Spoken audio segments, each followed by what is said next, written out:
Good evening, everybody, and welcome to the council meeting for Monday, January 12th, 2026. Based on the number of people and the volume in the gallery, I had to check my notes to make sure we didn't have a cat licensing bylaw on the agenda tonight, but it doesn't appear we do. At this time, I'll ask you to rise for the playing of the national anthem and a moment of reflection.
Please be seated.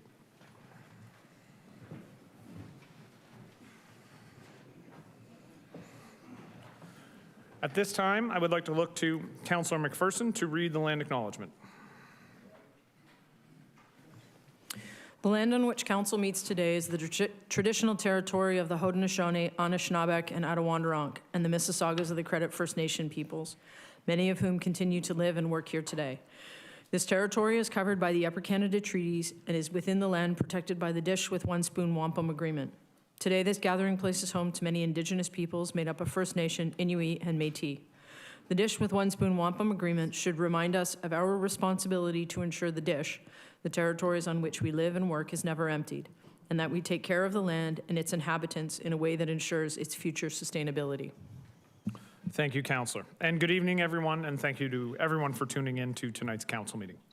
I will begin tonight, our first meeting of 2026, with some sad news as I report that Rick Greensides, retired City of St. Catharines firefighter, passed away last month.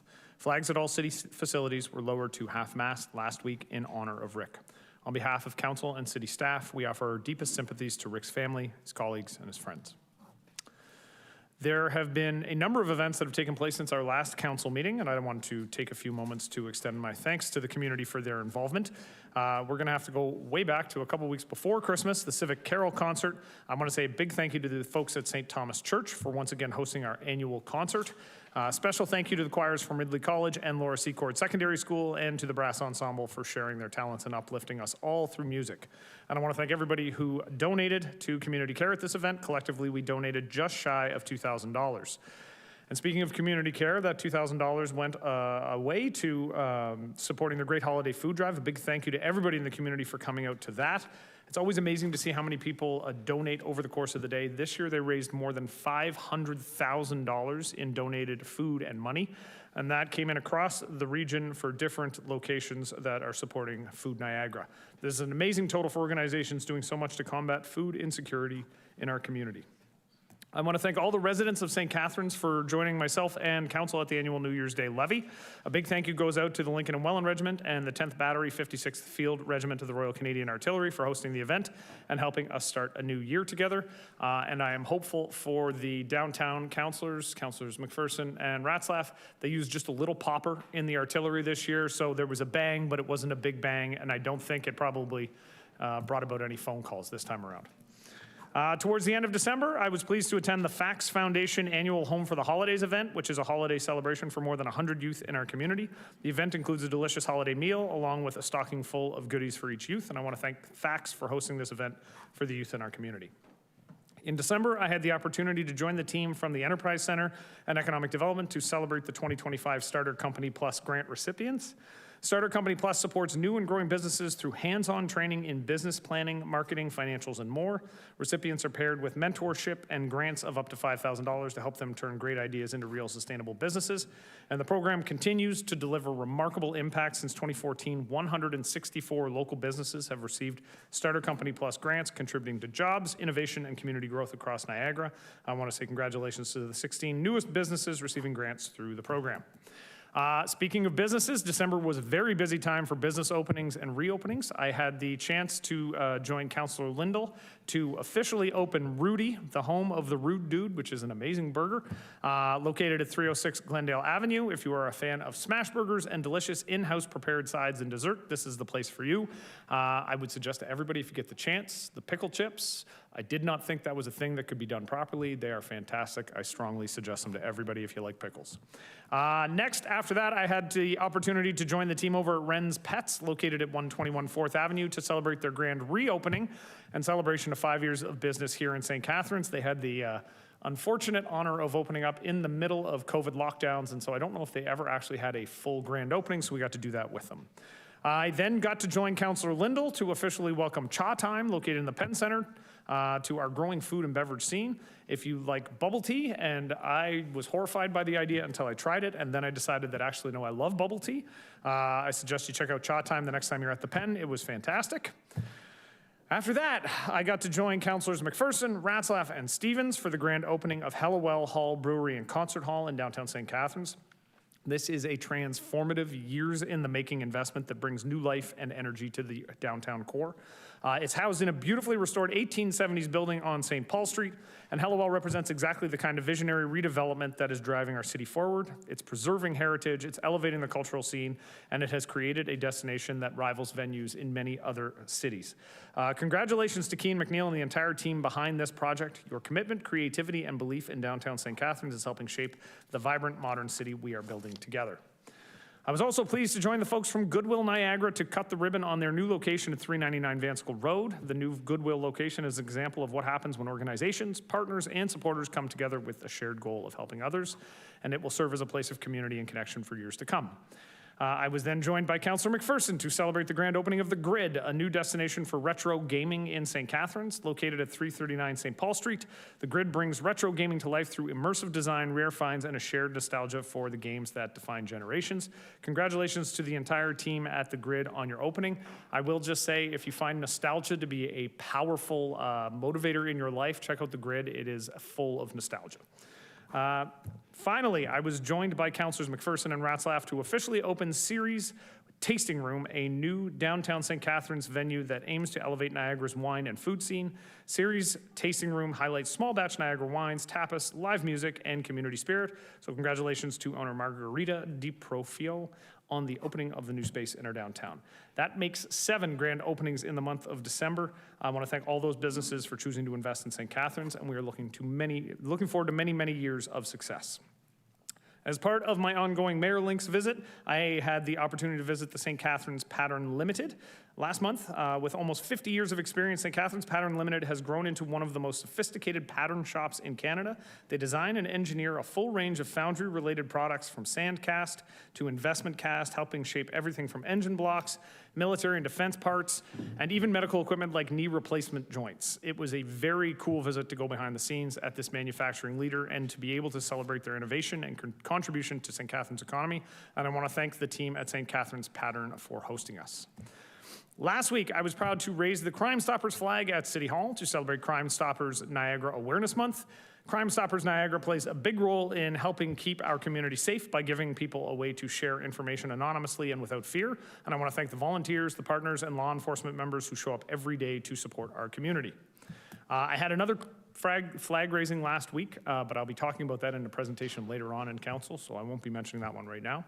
On Friday night, I had the pleasure of joining the Corporation of Professional Great Lakes Pilots at their annual anniversary dinner. I was joined at the event by Mayors Ugolini and Steele from Thorold and Port Colborne. As Welland Canal Mayors, we realized the important role that the Pilots Association plays in furthering the economy of the Great Lakes, and we were pleased to attend the event.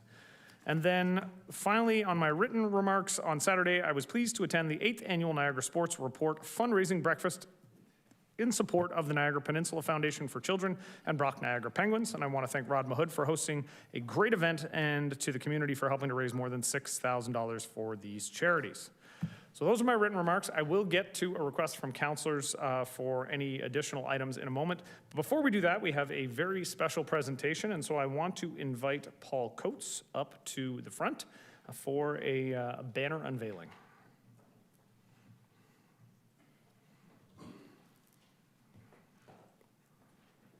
Mr. Coates, the lectern is yours.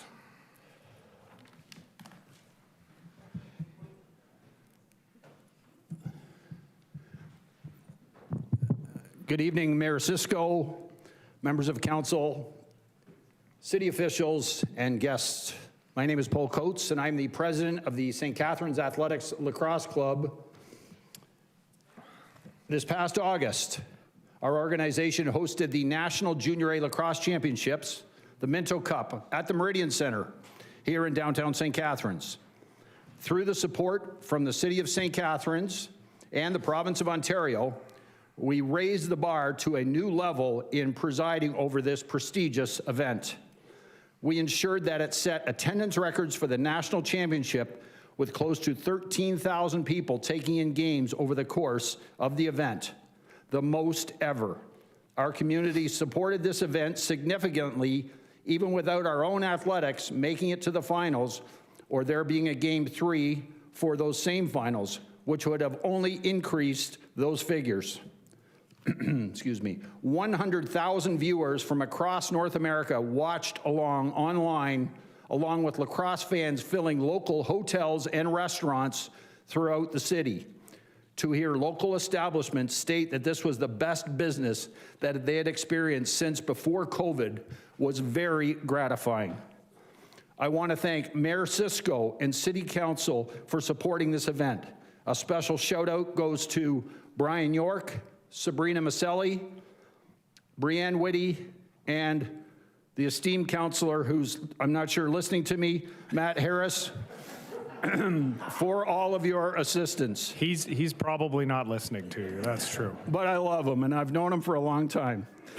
I would also like to acknowledge members of the Minto Cup Committee, some who are here tonight, Michelle Bassiano, Dan Pilon, Lindsay Taylor, Joanne Vince, Todd Zavitz, Angela Frederick, and Pierre Contouras. Also a shout out to Jeff Dixon, Laura Verdone, and all of the staff of the Meridian Center. In advance and during the tournament, you may recall Minto Cup banners were displayed on the light standards in downtown St. Catharines. Tournament co-chair Michelle Bassiano was responsible for having one of these banners framed, and tonight, on behalf of the committee, we would like to present this to the City of St. Catharines. And just one quick note, before we started, I did talk to Fire Chief Upper, and he said we could put it right underneath the fire alarm on the wall there. So it's going to look great in this council. So I'm going to ask members who are here with the Minto Cup Committee and Brian and Brienne and that to come forward, and we'll get a picture with this that I'd like to present to Mayor Cisco.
I will say there were a couple of jokes about where that might be winding up, but there is a nice blank wall in my office where that could go up quite nicely.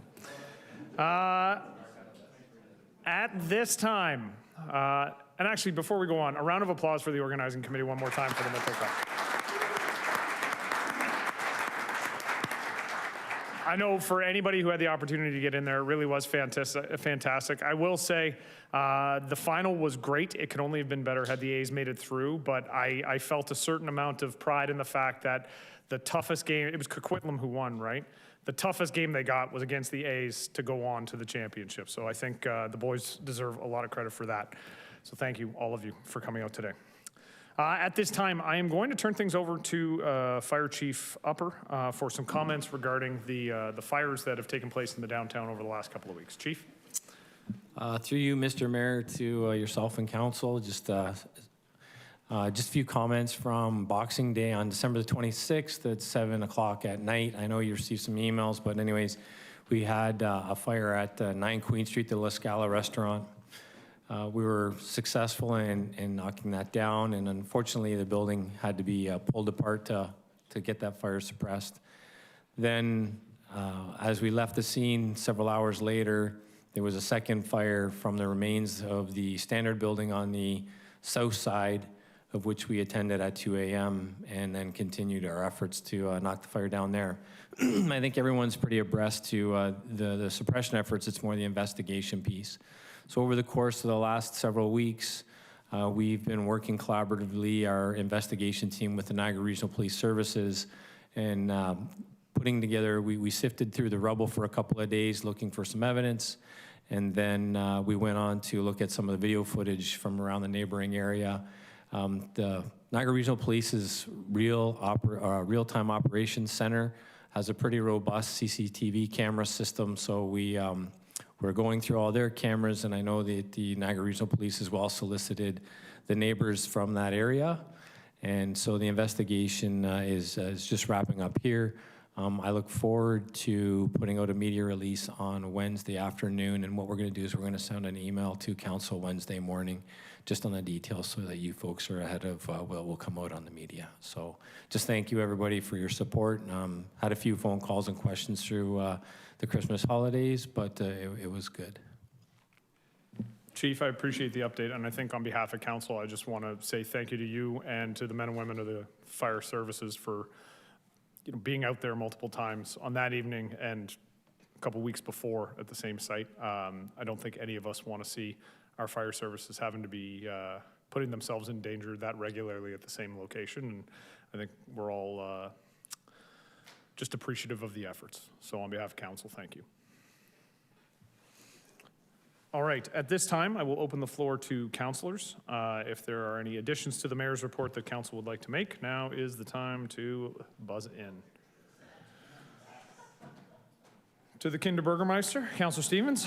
Yes, not to disappoint anyone, so just one item I'd like to add that on Sunday, January 4th, I was honored to attend the Branch 24 New Year's Day levee that they had down there on George Street. And looking forward that, in case people don't know, the Branch 24 has taken over the upstairs of the building as well from the Vets Club. So looking forward to having some nice conversations in a nice lounge upstairs there. So we're looking forward to that. And it was great to be able to go to that. Thank you. Thank you, Councilor. Councilor Mako. Thank you, Mayor. I just wanted to share some feedback about Let It Glow that's come down now. I just received a number of comments and compliments from the community. Just wanted to share any staff involved with the Let It Glow Festival in Rennie Park this year. It was very well done, very well received. A lot of families going back multiple times just to get outside and enjoy the fresh air and beautiful lights and music. So thank you to everyone involved with Let It Glow this year. Councillor Williamson and I attended the Port Dalhousie Branch 350 New Year's levee, and that was great. Not often you get to try that. I think it's called moose milk. I'm not sure exactly what's in it, but traditions are you sample it each New Year. So I was able to have a glass of moose milk. And then coming up, our Port Dalhousie 200th Anniversary Committee is starting to get in gear for celebrating in 2026, and our first event is coming up Family Day weekend. It's going to be called Winterfest at the Port Dalhousie Lions Club. So more details to come, but I just wanted to share that news that our first event is we get to celebrate the 200th. I know we have a St. Catharines 150th presentation coming up, and we have some great events to celebrate in Port Dalhousie this year as well. Thank you, Councillor. They gave you the advice not to drink too much moose milk or else you couldn't drive home, right? Okay. I'm going to look to Councillor Williamson. Maybe next time you can warn your ward mate about that. Are there any other comments from council? All right, seeing none, at this time, we have the opportunity. We are the first municipality on what I believe is about to become a traveling roadshow for our new regional chair, Bob Gale. So at this time, I'd like to invite Chair Gale to come on up to the lectern and say a few words.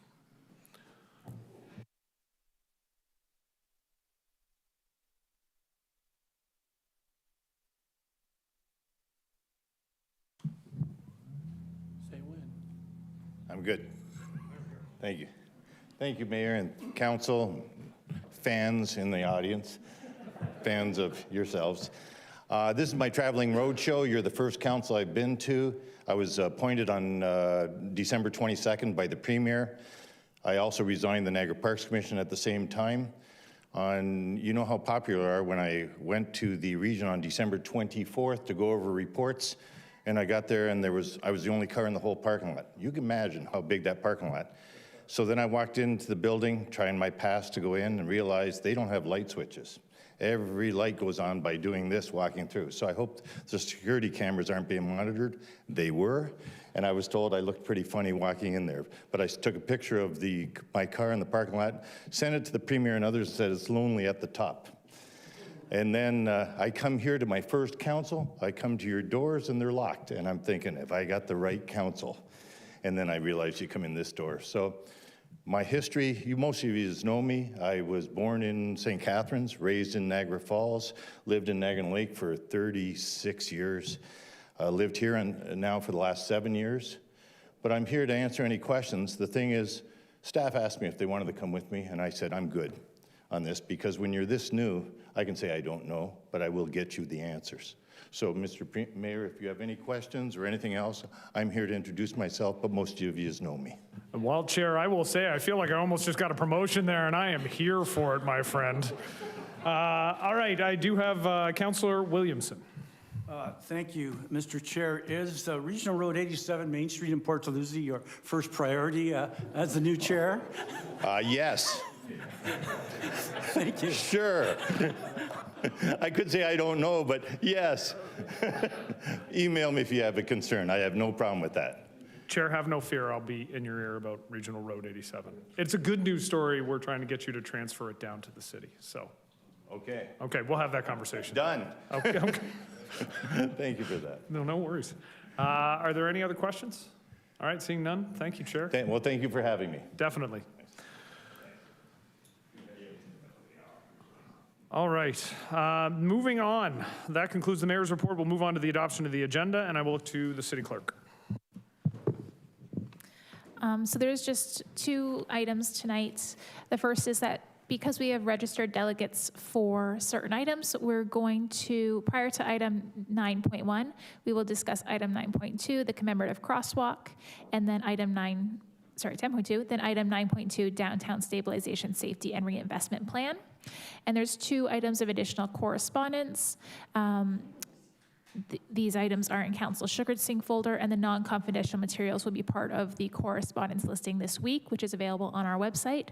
The first is a letter from Jordan Wyburn regarding 10 Phelps Street, and the second is a confidential memorandum from the Assistant City Solicitor 2 regarding report LCS 003-2026, Ontario Land Tribunal Appeal for 37 Ontario Street and 3 Ontario Lane.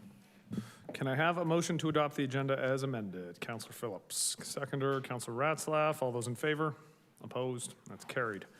Can I get a motion the council adopt the minutes of the regular council meeting held on December the 8th, 2025? Councillor Townsend, seconded by Councillor Stevens.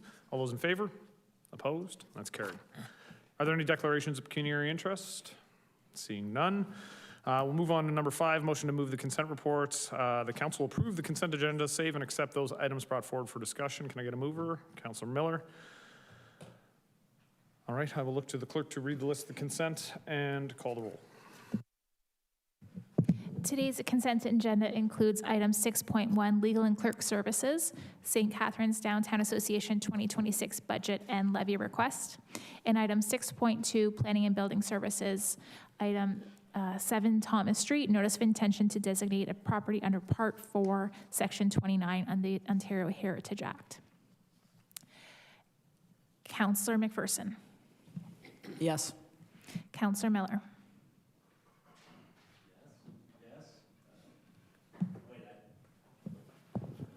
Yes. Councillor Phillips. Yes. Councillor Ratzlaff. Yes. Councillor Stevens. Yes. Councillor Townsend. Yes. Councillor Williamson. Yes. Councillor Dodge. Yes. Councillor Harris. Yes. Councillor Kushner. Yes. Councillor Lindell. Yes. Councillor Mako. Yes. And Mayor Cisco. Yes. And that's carried. Moving on to item 7, public meetings, and 7.1, planning and building services. And the purpose of this public meeting is to ensure that sufficient information is available for the public and council to understand the proposed applications and to provide the public with an opportunity for input before council's decision. If a specified person or public body as defined in the Planning Act or the registered owner of the land does not make an oral submission at the public meeting or written submission to council prior to council making its decision, they are not entitled to appeal the decision to the Ontario Land Tribunal. If a person does not make an oral submission at the public meeting or a written submission prior to the council decision, that person may not be added as a party to the hearing of any appeals by others without the permission of the tribunal. The public meeting will proceed as follows. Staff will explain the applications to amend the official plan and zoning bylaw.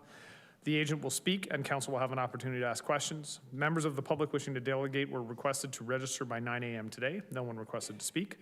Those in the gallery that would like to speak will be permitted to do so after the agent has made their presentation. The deadline to submit additional written comments not previously published on the council correspondence listing was 12 p.m. today, and no comments were received, so the public meeting at that time will be closed. The council will then be able to ask staff questions and will consider the motion to amend the official plan and zoning bylaw. This is for the property at 1 Park Avenue, the official plan and zoning bylaw amendment application for 1 Park Avenue. The owner is Donatelli Productions Limited, and I will now call upon Brenda Stan, planner, to present. Oh, and the public meeting is now open. Good evening, Mayor Cisco, city councilors and staff and members of the public. My name is Brenda Stan, and I'm the planner with the city. I'm here today to present staff's recommendation on the official plan and zoning bylaw amendment applications at 1 Park Avenue.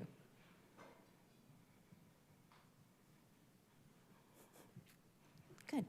During the review of the initial planning application, city staff contact the applicant to discuss a potential land exchange to create a more suitable development parcel and facilitate improvements to Community Park. An agreement was reached, and as shown in the slide, the land shown in blue will be conveyed to the city. The new development parcel includes the lands highlighted in green and red located adjacent to the city arena lands. The applicant has submitted new applications for these lands, known as 1 Park Avenue. 1 Park Avenue, the subject lands are located on the west side of Park Avenue, south of Seymour Avenue, and north of the rail lands. The surrounding lands include the adjacent Meriton Centennial Arena, Meriton Community Center, Community Park, with residential uses located along the east side of Park Avenue. Railway lands are located to the south. Conceptual elevations have been provided for the proposed townhouse development. The first set of elevations shows the 5 townhouse units located along the private roadway within the area of the site, while the second set illustrates the townhouse units that front directly on Park Avenue. A total of 9 residential townhouses are proposed on the subject lands. 4 townhouses front directly on Park Avenue, while 5 townhouse units would access Park Avenue from a private roadway. Each townhouse unit has a driveway and garage to accommodate parking. A new sidewalk is proposed along the Park Avenue frontage. An official plan amendment has been requested to redesignate the lands to neighborhood residential in the general land use plan and low-density residential in the East Planning District. The proposal also includes rezoning the lands to R2, residential low-density traditional neighborhood, and add a new site-specific provision to establish site-specific zoning provisions. A Class 4 noise designation has also been requested. The existing lands, the lands are currently zoned parkland and open space on Schedules E9 East Planning District.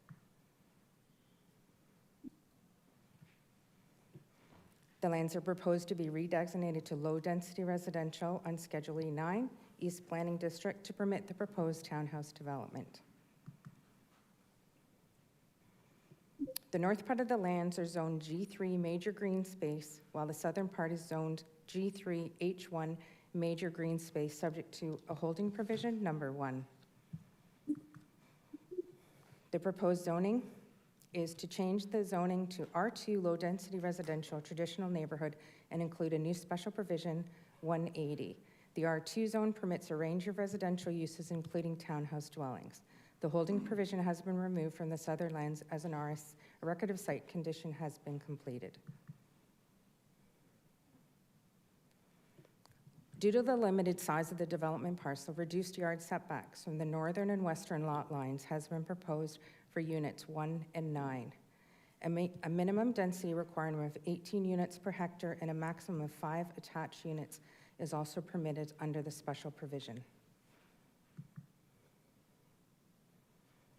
An open house was held at City Hall on November 14th, 2024 to present and discuss the proposed townhouse development. Comments and concerns raised included traffic and parking, potential impacts on wildlife, construction management, and access to community park. The scale of the development is not anticipated to generate significant traffic impacts or result in adverse impacts on wildlife. Construction management will be the developer's responsibility. The proposed new sidewalks along Park Avenue will improve pedestrian connectivity, and access to the northern portion of Community Park will remain unchanged. Staff are satisfied that the concerns have been addressed as outlined in the staff report. The applications were circulated to city departments and external agencies for review, and no objections were received.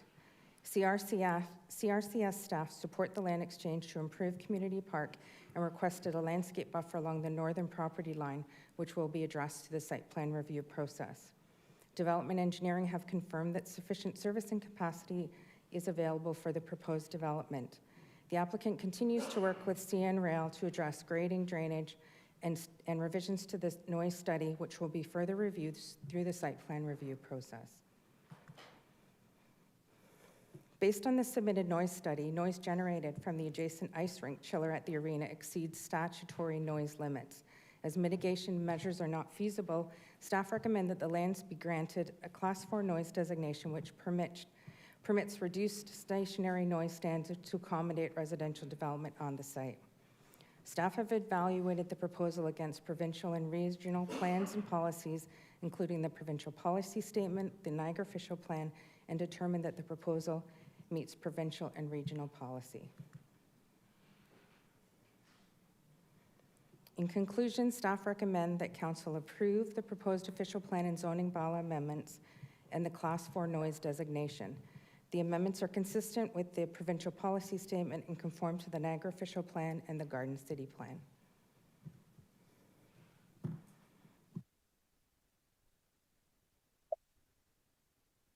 All right, thank you very much for the presentation.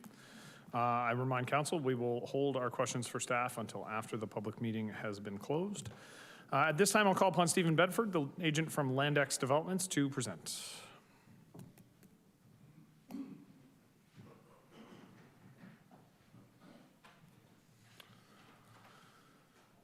Mr. Bedford, the lectern is yours.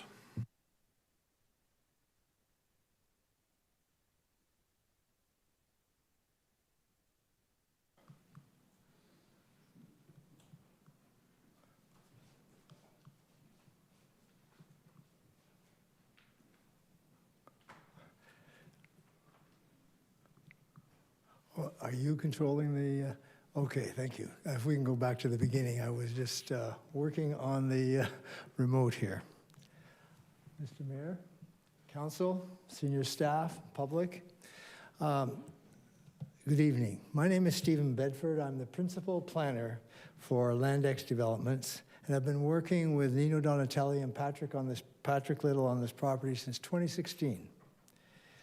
Both Nino's not able to be with us tonight, but Patrick's here, and our prime architect, lead designer from 2M, Lou Marcantonio, is also here.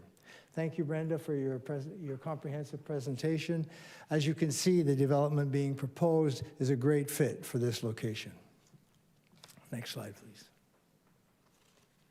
Thank you. And the subject property is outlined in red, and you can see its location next to a community park, next to an arena, immediately across from a major neighborhood in Meriton, an excellent location for an infill development.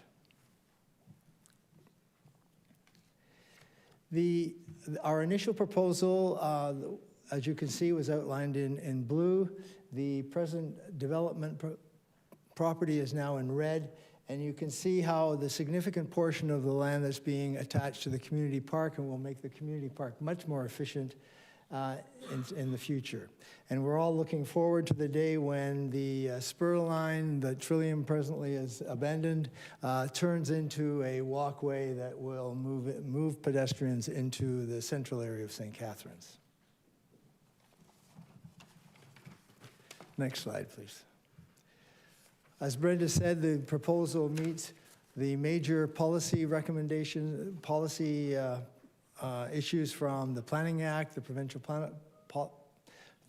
Planning Statement, and the Niagara Official Plan. We do have to process and request an official plan amendment to the St. Catharines Official Plan because the lands are presently designated green space and open space. Next slide, please. And here you can see both schedules in the official plan designate the property, parkland, and open space, and the staff are recommending approval. Next slide, please. And the zoning is presently G1, which reflects the implementation of the policies as it presently stands, which we are requesting to be amended. Next slide, please. As you can see, the 9-unit development has the 4 units facing Park Avenue, intended to provide appropriate land use facing the single detached homes on the opposite side. And the 5 units in the back have frontage on a private road. And again, you can see how the 5 units are staggered so that unlike other developments where you have 5 units in a row and the city's trying to reduce that look of the single face of a row of houses, the ability that Lou's found and able to have the kind of step backs as you move into the property certainly takes away from any boredom that might be taken from the development. It also provides adequate rear yards in to the north for the subject properties. Please. Thank you. And as you saw from Brenda's slides, the four homes facing the singles across the road. And the next slide, the 5 units that are facing the south. And these units have been finished with brick, and all of the units have special glass in order to deal with the noise from both the arena and the railway. Next slide, please. And as Brendan mentioned, the property is being proposed to be rezoned R2. The R2 zone permits the townhouses, which are also permitted in the R1 zone, which is the property across the road. So we're not introducing a new land use that is not permitted in the neighborhood. This is a land use that, in fact, will complement the neighborhood and integrate well. Next slide, please. Thank you. And these are the items that need changing, need amending because of the tightness of the site, and we've been able to take advantage as best we can for the 9 units. The minimum number of units, the 5 at the top, has been approved, is being recommended. Normally it's 4, but in this case we're able to properly design and integrate a 5th unit. The minimum density, normally the staff, and in fact policy and the zoning recommends that 20 units per hectare minimum density. In order to increase the overall density in the settlement area of St. Catharines. In this case, because of the tightness of the site, we've done our best to get 9 units on, and we still are only able to get 18 units per hectare, but we're proposing that, and we feel that the density is appropriate in this location. It's really the best you can do on this site, given the design.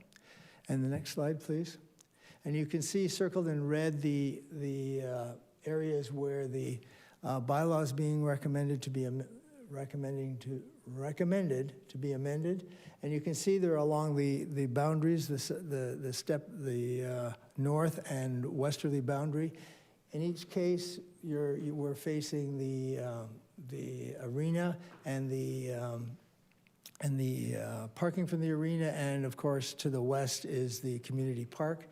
There will be, through the site plan agreement, we'll be buffering those boundaries, but clearly the reductions being requested are not going to impact the adjacent land uses, and and the design of the buildings as proposed will be appropriately developed with adequate green space.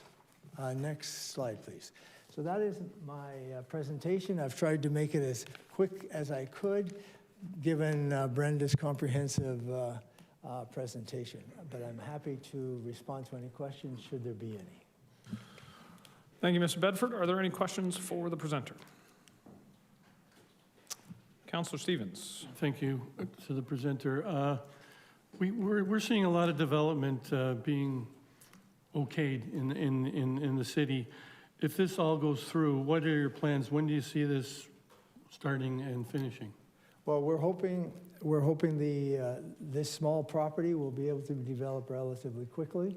We've been working with potential owners all the way through this development process. And one other question in regards to the noise. I'm not sure what that level 4 or whatever it was called.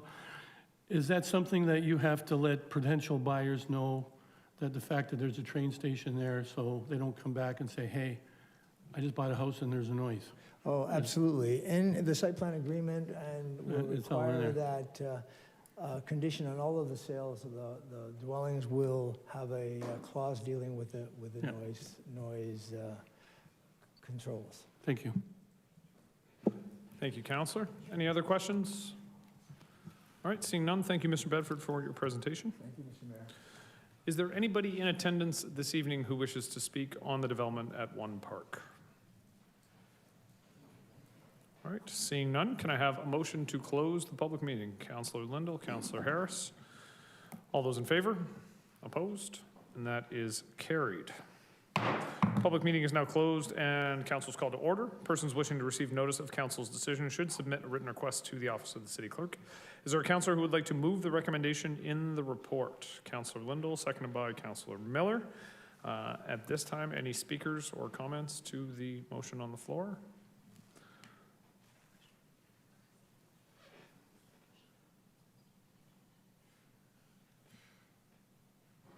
Sorry, there's a tech issue on my end. I'll just be one moment.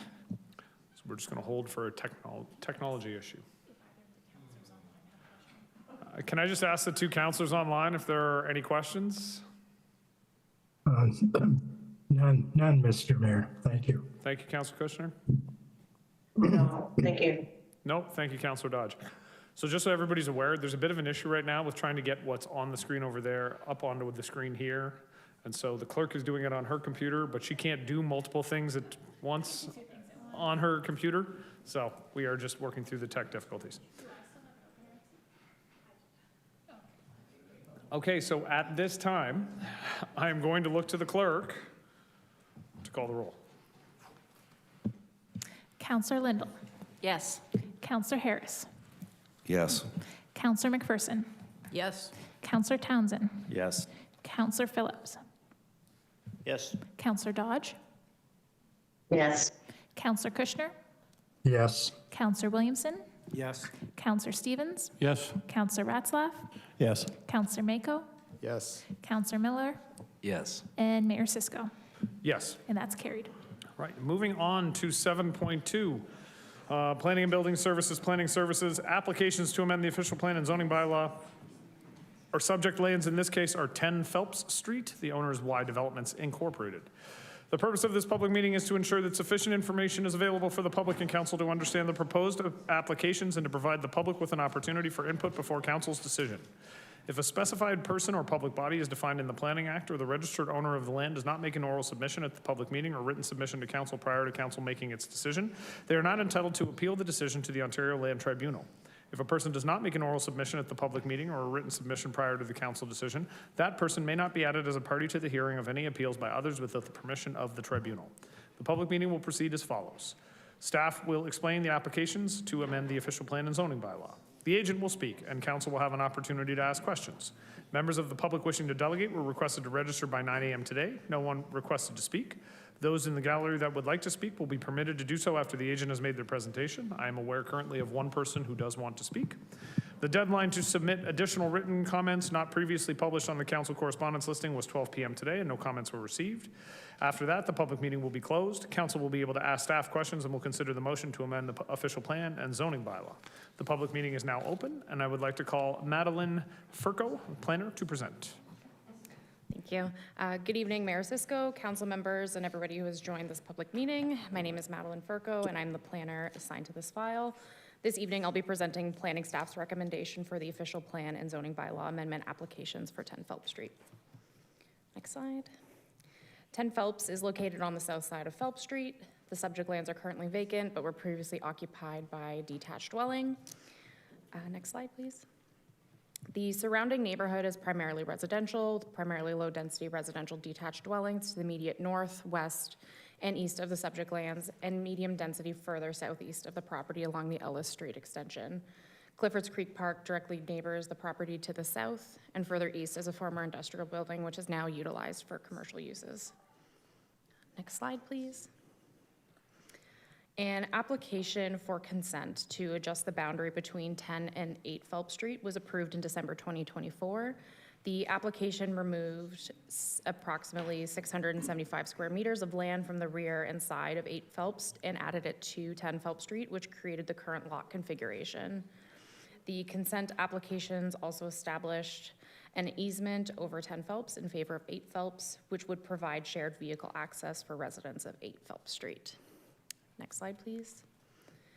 The applicant is proposing 3 blocks of stacked townhouses containing a total of 27 dwelling units that will be accessed by a private roadway.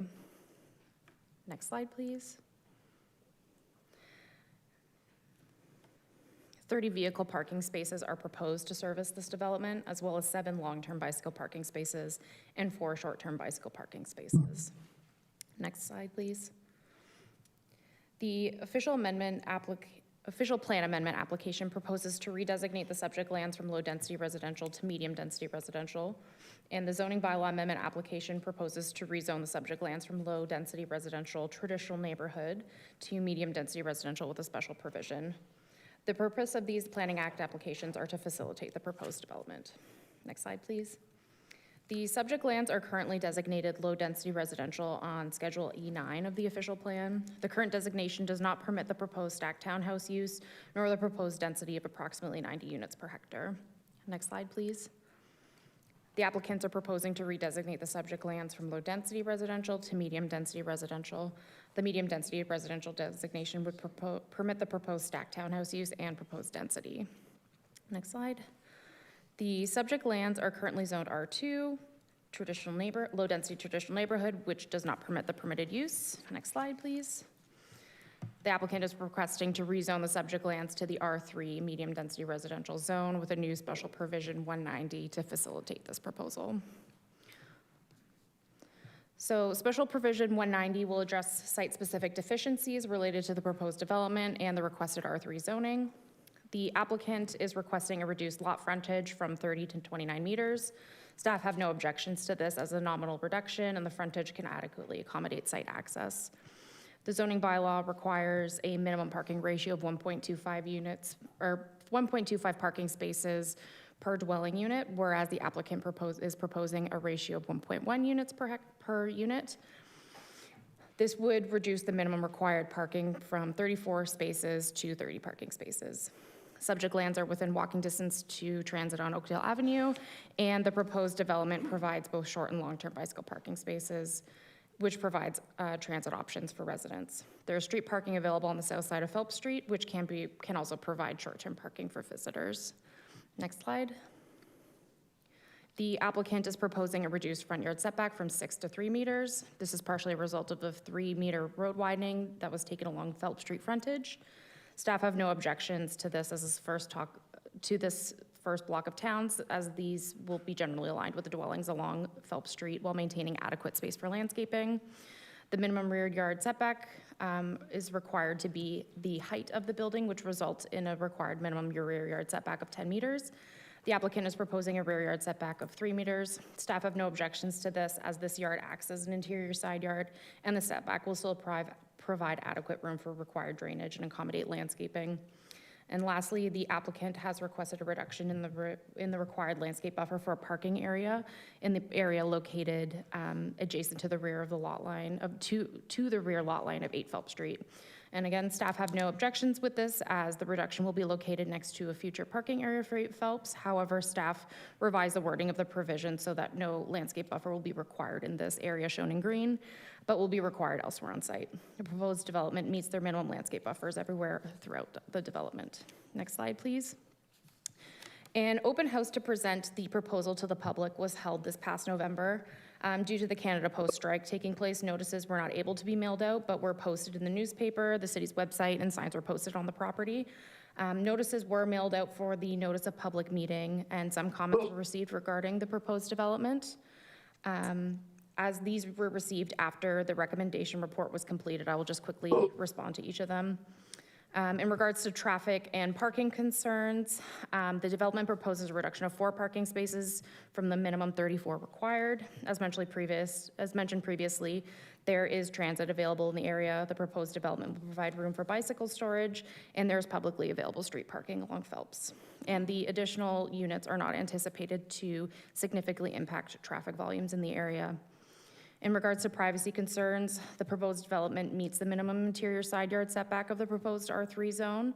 This yard is not proposed to accommodate any at-grade patios or balconies or direct access from the units to this yard, which will reduce privacy impacts. And further to this, as this yard will be largely vacant, there will be adequate room to plant a row of privacy trees that will further reduce any additional privacy concerns. Landscaping and privacy fencing will be addressed at the site plan approval stage. And in regards to neighborhood character, the proposed development proposes a height of 10 meters, which is the maximum permitted height of the current R2 zone. While asking for a reduced front yard setback, the proposed development will be generally aligned with the dwellings along Phelps. Parking will be located internally to the site and meets minimum landscape buffer requirements where it abuts neighboring amenity space and the public park. And as mentioned, plantings and fencing will be addressed and finalized during site plan. And then in regards to construction, it is understood that the reconstruction of Phelps Street, the Ellis Street connection, and the ongoing construction of new developments on Ellis, there has been a lot of construction activity within the area, and with the size of the development, it's anticipated that all construction activity should be able to be contained on site. Next slide. This application was circulated to all staff and relevant external agencies. No objections were received, and revisions addressed any staff concerns. And to clarify in this slide, the road widening was taken through the consent process. Next slide. Staff have reviewed the proposal against local and provincial policies and are satisfied the proposal conforms as outlined in this slide and outlined in detail in the recommendation report. Last slide. And in conclusion, it's staff's recommendation that council approve the proposed official plan and zoning bylaw applications as the proposal is aligned with the applicable provincial and local policies. Thank you. Thank you, Ms. Furkel, for the presentation. As a reminder, councilors will have the opportunity to ask staff questions after the public meeting has been closed. I'll now call upon Nicholas Godfrey, Senior Planner from Upper Canada Planning and Engineering Limited, to present.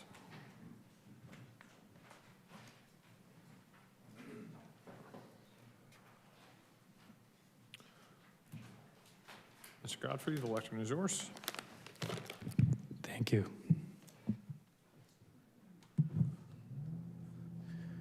Good evening, Mayor, staff, council, and members of the public. My name is Nicholas Godfrey. I'm a senior planner with Upper Canada Consultants. I'm here on behalf of our applicant, Y Developments, Inc. So I'm going to provide a very short complement to what Madeline provided, just to give a little bit of additional context to what we're looking to do and what the proposed built form will look like. Next slide, please. So as mentioned, the subject lands are in the Northwest Meriton neighborhood and surrounded by primarily existing residential land uses with the flea market just east of the site. While it's primarily designated low density, the site presents a prime infill opportunity. The property features expansive underdeveloped backlands, full municipal servicing, and great access to multimodal transportation, including bicycle and transit options. In addition to, we're proposing a residential connection at the back of the site to Clifford Creek Park through the parking area. Next slide, please. So the Committee of Adjustment application that we received approval for in December was to create a land assembly that would make more efficient use of the lands. Next slide, please. And in addition to the boundary adjustment, can we go back to the last one? Sorry. In addition to the boundary adjustment, we registered an easement to facilitate parking at the rear of 8 Phelps. In addition to facilitating parking, this also allows additional landscaping opportunities and reducing asphalt along the street frontage. So rather than having 2 driveways, we've consolidated them into 1. Next slide, please. So as mentioned, we propose 3 blocks of stacked townhouses on a private road development for a total of 27 units. The development will have primary access from Phelps Street, which will be a shared driveway with 8 Phelps Street. You can see the parking for 8 Phelps Street at the rear, and it's just abutting where we propose our parking area at the south of 8 Phelps. Next slide, please. The units are proposed to be purpose-built rental units with 3 units per stacked townhouse with approximately 1 bedroom each. As the units will be rental units, this development can be considered to be like a small compact apartment site. Next slide, please. So in summary, this 27 unit stacked townhouse development proposes an optimal use of urban serviced land through appropriate densification. By offering purpose-built rentals, the development maximizes land use efficiency while directly addressing the critical need for long-term housing solutions in St. Catharines. And I'll leave my comments here for the time being, and I'm available for any questions you may have. Thank you. All right, thank you, Mr. Godfrey. Are there any questions from members of council? Councilor Lindell. Hi, thank you for your presentation. Just a couple of quick questions. Did anyone from the development or Upper Canada talk to any of the neighbors or the people who live in the neighborhood to find out what they would think of something like this? We did have the open house, and it was attended by one household who asked us for advice on developing their property as well. So we did have that opportunity. I understand that yeah. part, but did you go into the neighborhood and talk to people? Because not everybody can make it to an open house. Yeah, no, we didn't go into the neighborhood and talk to people. You didn't talk to anyone? We went through the legislative process, yeah. Okay, thank you. Thank you, Councilor Lindell. Councilor Williamson. Thank you, Mr. Mayor. Through to Mr. Godfrey. Mr. Godfrey, this was a well-treed or heavily treed site. I understand it's been clear cut. Was there any attempt to retain some of the trees along the edges anywhere? Yeah, so we've submitted a tree inventory preservation plan. So some of the trees are being preserved along the perimeter. Along the south end, or along the south end? Sorry, are they indicated on that visual there? So this visual is a combination between existing and proposed. So existing is light green, proposed is dark green. So we're proposing to tree the perimeter, and there's actually a mistake in this slide. The eastern perimeter as well is proposing landscape trees as well. So as part of our submission package, we do have additional landscaping. Sorry. So there's just 3 trees that were preserved out of the... When this file was brought to Upper Canada, yes, there was only 3 trees on the site. Perimeter trees, yep. Thank you, Councilor. Councilor Stevens. Thank you, Mr. Mayor. To the presenter, can you just show us on the map there a little clearer? So you're sharing a driveway with 8 Phelps, but where is the person that lives in 8 Phelps actually parking their vehicle? If I had a laser pointer, so if you look at, go back to the other slide, was on please. page 5 is a better picture, no? So this here, you can see the hatched outlines of the parking at the rear of 8 Phelps. There's 3 parking spaces there. Like So where that 8 row Phelps. of trees is, like right after that row of trees, there's like a Yes. square in gray, that's, And then if you go to the west of that, there are 3 parking spaces there. So those parking spaces are for 8 Phelps, which currently operates as a rental unit. okay. It's just when we zoom in the picture here, everything's all blurry. Yeah, I Can't read apologize for that. everything, The resolution doesn't keep sometimes when I So draw the from the parking PDF. is on, 8 Phelps is on their own property though, right? It is, yes. Okay. So that easement is in favor of 8 Phelps, so they have access to the site. And this was done in cooperation with the owners of 8 Phelps. Okay, thanks. All right, seeing no other questions, thank you very much, Mr. Godfrey, for your presentation. At this time, I'm looking to those in the audience, if anybody wishes to speak. I believe Michael Santos, Mr. Santos, if you want to come up.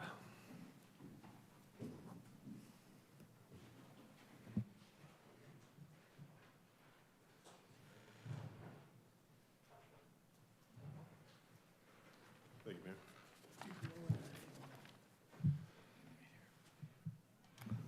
Thank you, Counselor. Mr. Santos, the lectern is yours. Hi, my name is Michael Santos. I'm the owner of 6 Phelps along with my father. Members of council, my father and I purchased our home on 6 Phelps 10 years ago with the intention of creating a long-term family residence. At that time, the neighborhood was defined by mature trees, green space, and a quiet residential character. It truly felt like one of the best places to live in the city. We invested our life savings into this property, worked tirelessly to bring it up to livable standards, and with the understanding that the established character of the neighborhood would be respected and maintained. I'm submitting these comments regarding the proposed development at 10 Phelps, and I strongly oppose the requested increase in density from low density to medium density. Phelps Street will absorb the impacts of approximately 325 units, condominium units currently underdeveloped, with traffic expected to be routed through the street each morning. This will result in increased congestion, noise, and pollution, placing significant strain on a residential street that was never designed to support this level of activity. In addition to these impacts, the residents are now being asked to accept a separate development that would increase from 4 units to 27 units on a single residential property, which is excessive and out of scale for this location. Long-term residents of Phelps Street have legitimate concerns and strong objections to the proposal. The existing neighborhood character does not align with 10 Phelps' proposed 27-unit townhouse and development. The proposed building would be sandwiched between 12 Phelps, 8 Phelps, and 6 Phelps, with an L-shaped design extending through the backyard of 8 Phelps and directly butting with 6 Phelps, significantly affecting privacy, green space, and overall quality of life. Parking will become a serious concern on what is currently a quiet residential street. Increased density will place additional pressure on limited on-street parking and will further contribute to the congestion anticipated as surrounding developments are completed. As residents of St. Catharines, we did not expect this level of overdevelopment on a quiet residential street, nor did we expect the councilors we elected to support developer interests over residents when a proposal so clearly does not fit the neighborhood or make sound planning sense. But I respectfully ask council to listen to his constituents and vote against this unnecessary increase at 10 Phelps to make it low density to medium density. Please help preserve what remains our neighborhood so it can remain clean, quiet, safe, and livable for many years to come. Thank you. Thank you, council. Thank you, Mr. Santos. Are there any questions for the presenter? Just if there's maybe questions, I believe Councilor Lindell has a question. Oh, okay. Hi. Thank you for your presentation. I appreciate it. A couple of quick questions. You just went through a major street redevelopment this past summer, and you were incredibly inconvenienced on that street. How often were you able to enjoy your backyard or your front yard during that time? During that time, it was impossible, and it was constantly, the deadline kept on getting extended. My car was hit by a backhoe by Garcia Construction. They were telling me that, it's hard to drive a backhoe. Well, guess what? That's what, being a backhoe driver is all about. You're not supposed to drive correctly. But my car was damaged. I had to total my car. It was very inconveniencing. There was 5 residents that had water leaks in their home because Garcia Construction asked them to keep their water running in older homes. I know my house right now has a foundational damage. I know another property owner on Phelps has foundational damage as well. So it's been a disaster. It's been a nightmare. I didn't think this was possible because I know that sometimes when these road developments get worked on for construction, they get done very quickly, at least from what I've seen, but this was taking incredibly long, and I felt there was a lot of incompetence going on from Bakioki Construction. So the city planners suggested that the construction within that site probably wouldn't have a significant impact on your area? Do you think it might? I think it will, yes, yeah, for sure, given that what we've had before. I mean, with the many delays and I definitely think it will. And we're just gonna lose more time of our lives. We can't enjoy our street. We pay taxes. We, law-abiding citizens. We've lost 8 months of our lives and not be able to enjoy our property. Some of my family members, they have accessibility issues. My father's about 80 years old. It's very difficult for him to, get in and out. We don't have a lot of parking when there's construction going on, so it was very difficult. How many people park on the street now? Pardon me? How many people park on the street now? I park on the street myself. My dad just parks in. We have one spot in the. It's not even a spot to park. It's kind of like splitting a driveway. We have a shared driveway. I mean, like on average, how many people park on your street? Maybe. I can't count the cars because a lot of them have. They kind of go in and out and they have their own spaces. So do you think there's any extra parking if you had I 27 don't think units? So. No, not with 30. We're talking about 30 units. With potentially partners. So we're talking an extra 30 cars minimum and an extra potentially up to 60 cars. And they're going to overflow into Phelps. And will be a disaster, I believe. Thank you. Thank you. Thank you, Councillor. Are there any other questions? All right, seeing none, thank you, Mr. Santos, for your presentation.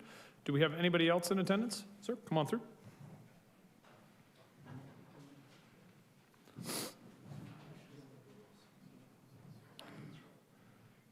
If you don't mind just stating your name, sir, that would be great. Thank you very much. The lectern is yours. Thank you, Mr. Mayor. My name's Justin Doucette. I'm the owner, along with my wife, of 7 Phelps. And the reason you don't know my name is because I had no intention of speaking. We submitted our written objections to this last Thursday before the deadline. I didn't see any mention of it at all. I'm not sure why that is. I have a petition with at least 25 of my fellow residents of Phelps Street opposing this. So it was, just so you're aware, it was submitted to all of council on Friday of last week with our council correspondence listing. Okay, I'm just curious. Every member of council gets it, but we don't bring forward all of the written correspondence. The council reads it in advance of the meeting.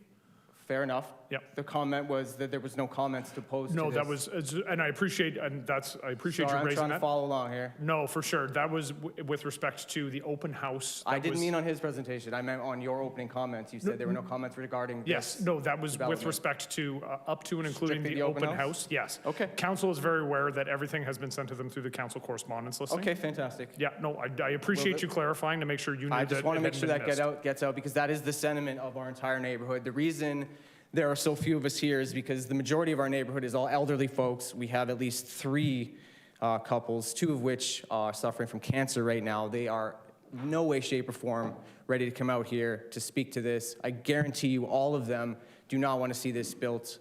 That's just not our neighborhood. That's not what it was like. That's not what it should be, and that's not what anyone wants it to be. The reason I emailed a lot of you, actually maybe outlining some of this story, but the reason my wife and I, much like Michael, bought our home is because this was a dead-end street that I could raise my kids on. I didn't have to worry about them being out front. I didn't have to worry about traffic. They could ride their bikes on the street like I did growing up, play street hockey like a lot of you guys probably did, and now that's gone. That has nothing to do with this development, but this development is absolutely going to compound that problem. We're going to have so much more traffic. I'm not even going to let my kids go in the front yard anymore. And now I have to consider selling my home, which was my childhood home, I should mention. My wife and I were lucky enough to buy in our adulthood the home that I grew up in. So now my eldest child sleeps in the same bedroom I grew up in. And now that is going to erode away because of choices from people that I have no control over, that are making decisions that, in their estimation, is to improve the neighborhood that they don't live in. But I'll leave it at that. Thank you. Thank you, Mr. Doucette. Councillor Lindell, you had a question? Mr. Doucette, thank you for your presentation. You aren't opposed to development in that area, right? I'm not opposed to development. No, that lot has been vacant for the majority of my life. I would be happy to see a home there, absolutely. But 27 seems excessive to me. So right now, the development at R2 designation says that you can put 11 units. Would you be okay with that? I would be well okay with that. Over 27, absolutely. Thank you. Ideally, I'd like to see a single-family home like has been in that neighborhood. When I was growing up, there was kids running around everywhere playing all together, and now all that's gone. So, Thank you. Thank you, Councillor Lindell. Seeing no other questions, thank you very much, Mr. Doucette. thank you. Are there any other speakers in attendance this evening who wish to speak? All right, seeing none, can I have a motion to close the public meeting? Councillor McPherson, Councillor Stevens, all those in favor?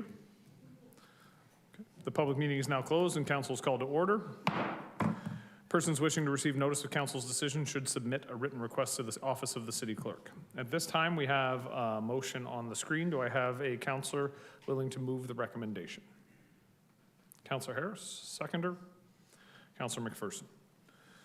All right, so speakers to the motion. Councillor Townsend. Thank you, Chair. Certainly, I'm concerned about, I know that staff did their best to outreach to get some feedback from the neighbors. It was during the time of the postal strike, and we did receive one response back. That's not to blame staff, but it'd be nice to hear. We heard from 2 neighbors already tonight. Clearly, there's some concerns about the neighborhood, and I'm looking at it even on the maps here, and parking is certainly going to be a concern, putting 30 additional units into that neighborhood. I have a question to staff, maybe engineering could answer. Through you, Chair, to staff engineering, is there any concerns with underground infrastructure in that neighborhood, adding 30 additional units, whether it be wastewater, water? I wonder if staff can comment on that. Through you, Mr. Mayor, to the councillor, I believe a functional servicing review was done of the site, and no concerns were raised. Thank you. Through you, Chair, to the head of engineering. Do you know offhand when the last time there was any water main replacements or underground infrastructure updates in that neighborhood on that street? Through you, Mr. Mayor, to the councillor, some upgrades to the local infrastructure was just recently done in collaboration with the development that occurred on LSF. Thank you. Through you, Chair, in regards to the parking situation, I'm wondering if planning staff can provide a little bit more context on, how this parking situation would work out with, if I'm not seeing it, maybe if I'm not seeing correctly, but it looks like there won't be enough parking on site, but let alone on the street. I know that we're really encouraging people to use public transit, but until that really does happen, there's people who are going to have vehicles that are going to be parked on the street. What is the solution here with overflow parking onto Phelps Street? Yeah, through the mayor to the councillor, outlined in the presentation, I believe there are 30 parking spaces proposed on the site based on the concept development plan that's before council for 27 units. So 1 space per unit, 3 extra for visitors or for the units that have 2 spaces. But to the councillor's question, yes, overflow could rely on on-street parking, which is of course first come, first served. I want to note for council, it's not reflected on the imagery that formed part of the presentation or the report, but the Ellis Avenue extension is nearly complete and will soon be open, which will result in a very long street that extends from Abbott Street up to Phelps with very few driveways on it, and most of its frontage along a park. And that street was designed to our standard city urban cross section. So if we do run into on-street parking issues, there may be an opportunity, if that becomes a problem, to create quite a large number of on-street spots on one side of the Ellis Avenue extension when it is open. That may be an opportunity to help alleviate any trouble. Thank you for that. I'll just make my comments, Chair, through you. As you know, we need housing right now. I understand that, but when you look at a situation like this is a smaller residential neighborhood, and I have serious concerns about shoehorning these 30 separate units into this neighborhood, and for that reason, I won't be supporting this. Thank you. Thank you, Councillor. Councillor Lindell. Thank you, Mr. Mayor. Through you to city staff. I'm going to apologize because you were very quick when you were speaking, and sometimes I don't catch things. When you said the 3-meter widening of the street, is that already been done, or is it going to be redone? Through the mayor, it is been completed. It was a condition of their severance. Okay, I just wanted to make sure that's what it was. Also, I just heard that response to Councillor Townsend's question about creating parking spaces along Ellis Avenue. Would that be, don't you think, really detrimental to some of the people that our presenters spoke of that have cancer and are elderly? Especially if they're living down at the 2 Phelps Street end of it? Sorry, through the mayor to the council, I'm not sure I'm sorry, I'm not sure I follow the question. What might be the concern Okay, associated with my on-street concern parking? is that they're currently parking on Phelps Street, and if we're adding more parking, they may not get a chance to park on Phelps Street, and you're suggesting that they'd have to go to Ellis Avenue to park? Sorry, I apologize if I was unclear. But through the mayor to the council, I was suggesting that there may be an opportunity to just create additional general supply in the neighborhood through the Ellis Avenue extension. I didn't comment on who may or may not use it. Can you also refresh my memory on how many units are going in on Ellis Avenue? That's a great question. Through the mayor, just give me I one finally moment. asked a great question. Councilor, you ask lots of great questions. Don't talk down about yourself like that.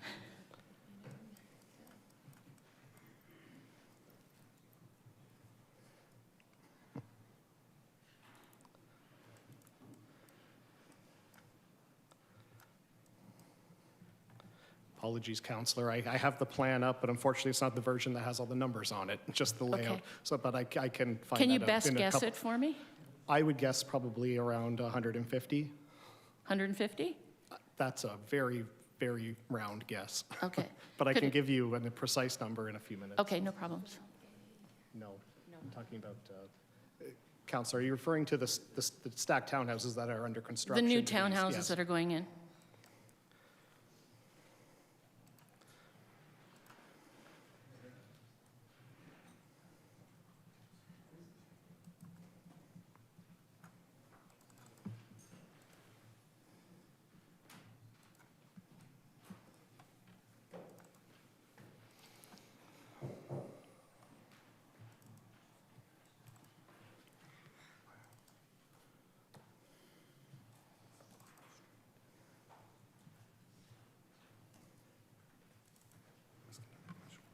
I have the document, I'm just, It's okay. the gears are turning.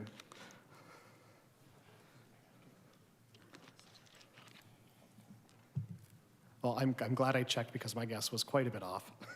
250. 250? Okay, thank you. You're welcome. So did we take into account, say, even like 100 of those people who were down at the Phelps Street, using Phelps Street as an access when we were talking about it wouldn't make a significant impact on traffic?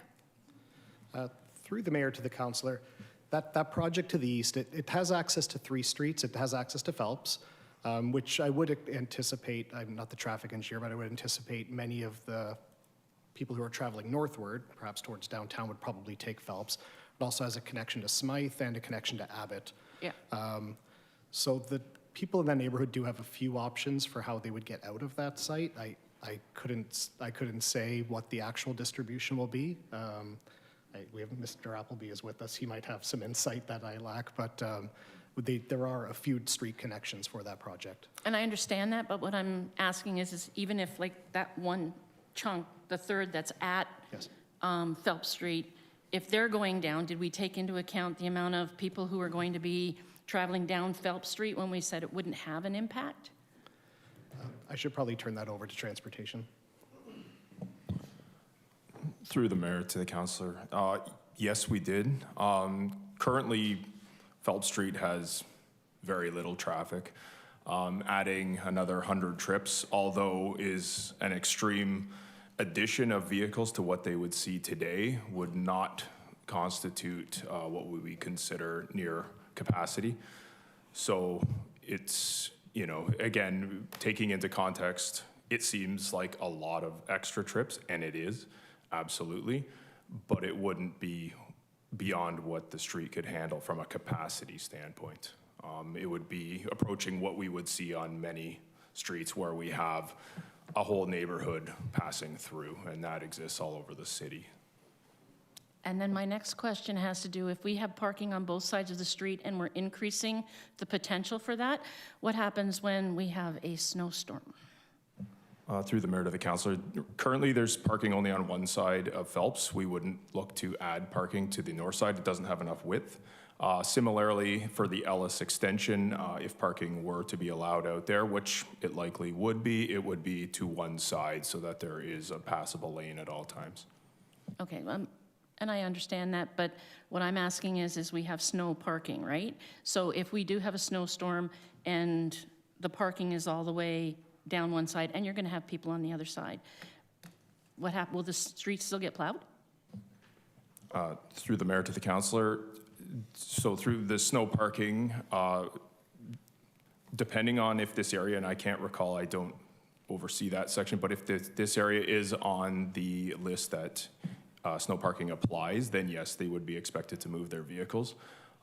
There is also parking available for the residents in that new development, so we wouldn't be expecting 100 vehicles to be necessarily parking on the street either. So it's really hard to say at this point. We're venturing guesses, but it's certainly going to be a large addition of traffic and parking to the area generally, because right now it's essentially nothing.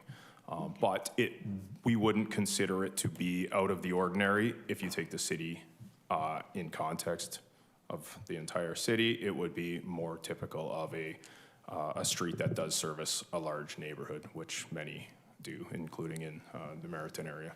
Okay, thank you. I can't support this development. It doesn't really add value to a neighborhood that is quiet. I understand the manager of transportation services, Mr. Appleby, saying that it's not a significant increase on the street with the extra traffic from Ellis Avenue, but to the neighborhood, it's an excessive increase to the amount of traffic that's going to come down that street. There are elderly families, as we heard, with children. In the last round of construction on Phelps Street, there was a gentleman who he had to park by the end of Phelps by Ellis Street in a parking lot that was filled with construction equipment and debris, and he's dragging his oxygen tank over people's lawns because he couldn't get to his house. I think they've already had their share of construction, and 27 units is excessive for this. If there were some traffic calming measures to stop the people from Ellis Avenue coming down, but they're going to come down to Phelps and make a right on Campbell and toward Lincoln Street, or they're going to try and come out at the Oakdale side, which is a quick bend, and it's difficult to do. It's full of bends and blind spots from Ellis Avenue to Phelps to Campbell down to Oakdale or Lincoln Avenue. They take their kids on a regular basis to the stairs at Oakdale and take them down to take their buses, and now we're adding extra traffic. It's going to be a problem eventually for these kids because those stairs aren't well maintained either. So just based on what I can see, I don't see the difference between 11 units and making it a good fit for the neighborhood and talking to the neighborhood. Whereas if you add 27 units, that's going to be a real problem. So I'm going to ask if we can turn this down tonight. Thank you, Councillor. Councillor Williamson. Thank you, Mr. Mayor. My comments are similar to Councillor Townsend. I understand we need intensification, but this is just a little bit overdone in my view. I also would have preferred to seen an actual tree retention policy because this was a green lot, and the report obligatory has to talk about the environmental sustainability implication. It says there's none. Well, there is some because you're losing green space. But the big issue to me is when the report is suggesting that the overflow parking is going to have to rely on street parking on a short section of Phelps Street. I don't think that is fair to the local residents. So if we could tweak this to have some more on-site parking, I wouldn't have a problem with it. But as it stands, we know we've heard about the aging population. A gentleman mentioned about 2 people that are sick. We have PSWs visiting. We have nonstop couriers coming in out of neighborhoods, deliveries. We have visitors. So I think it's just, and we have a transit system that isn't really increasing the frequency of service. So we can't rely on that at this stage either. I do have one question, and that is Ellis Avenue. And it is kind of out of context because it's not shown on Google Maps, and it's not really shown on what we have. Ellis Avenue will, where it connects at Phelps Street, it's going to connect at Phelps Street and then head south from there. Is it going to go all the way to Abbott, or where does it go? So there'll be multiple opportunities to exit the neighborhood other than Phelps Street, or how many other side streets will you be able to get out to Oakdale? Through the mayor to the councillor, it will connect to Phelps, it will go south to Smythe, and it will connect down to Abbott. Okay, thank you. And the green space that's just south of Phelps Street at the north end of Clifford Creek Park, excuse me. So they have an easement to run the road through that section of the green space? I don't know what the previous plan allowed. Yeah, through the mayor to the councillor, that's a city-owned right-of-way that at the end of Phelps Street that extends south. That was right-of-way land that was originally intended to form part of the street network, but was just never completed. For many years, it just existed as grass. So that roadway has been it was already a municipal right-of-way under city ownership, and that's where the Ellis Avenue extension will be placed. Okay, thank you. Thank you, Councillor. Councillor Harris. Through you, Mr. Mayor, to the city planner. We heard some of the concerns from Councillor Lindell, Councillor Williamson, Councillor Townsend. Some of the things that they spoke about, would that be addressed during the site plan process? Like perhaps how they stage the construction and how to access the site? I forgot your name, that's why I said city planner, sorry. No, it's okay. Through the mayor to the councillor, that we could contemplate requiring a construction management plan as a condition of the site plan approval. I guess my next question through the mayor would be, since you actually heard those concerns, would that be something that you could include? Through the mayor to the councillor, yes. So I guess my next question would be through the mayor to you. What about trees and things? Because we heard from Councillor Williamson about trees. Could we put something in about trees as well? Through the mayor to the councillor, we would require the tree inventory plan to be registered as part of their approved plans, and then they would also be required to replace 2 trees that have been identified as being removed. And then we would also require, additional tree plantings as part of their landscape plans. So that would address that concern as well. And I guess the next question would be through you, Mr. Mayor, to you, the city planner. How would we address or keep an eye on parking? Because everybody's been mentioning about parking. Would we have an active, maybe this question isn't for you, but if the development proceeded, maybe I'll look to the manager of transportation services, would we actively monitor the situation and perhaps put on street parking on certain portions that you already spoke about? Through the mayor to councillor, yes, absolutely. We can actively monitor it. We could proactively ensure that there is parking available on the new extension of Ellis Ave. It likely would be. Typically, we would only prohibit one side on a street of that width. And we also take by request from residents, if there is a need and a request for additional parking on street, we're always open to reviewing those. So there's multiple ways that could be done, but likely parking would be allowed on Ellis once it's opened and passable by the public. Perfect, thank you.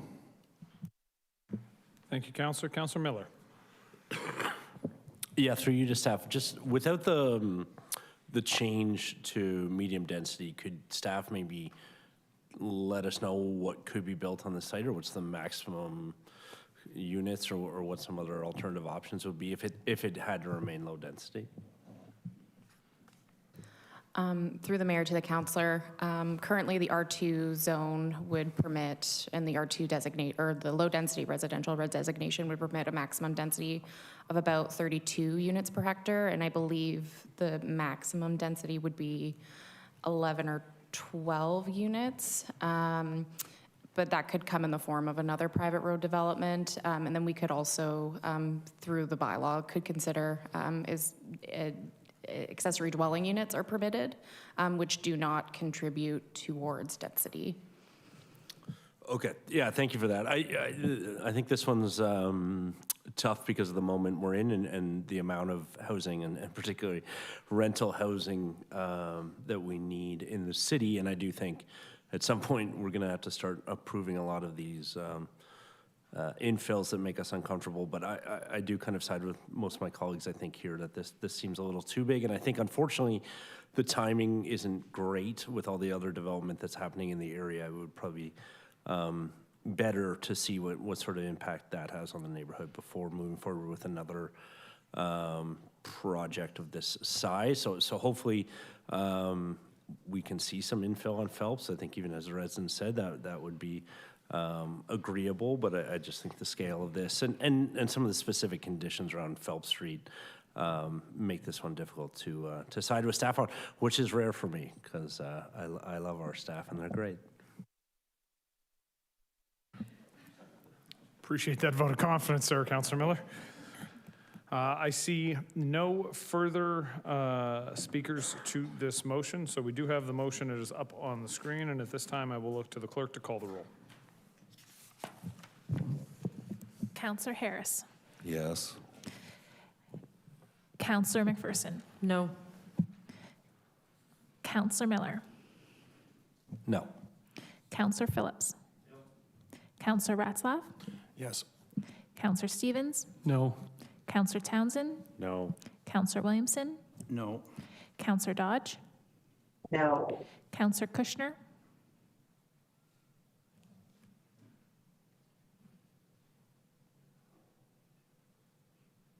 We'll come back to Councillor Kushner. Councillor Lindell. No. Councillor Mako. No. Councillor Kushner. No. And Mayor Sisko. No. And that's lost. All right, thanks, folks. Moving on, we will go to item 8.1, the St. Catharines 150th celebration and introduction of the 150th logo. At this time, I'm going to ask Deputy Chair Phillips to take the chair while I present on the St. Catharines 150th celebration and introduction of the logo.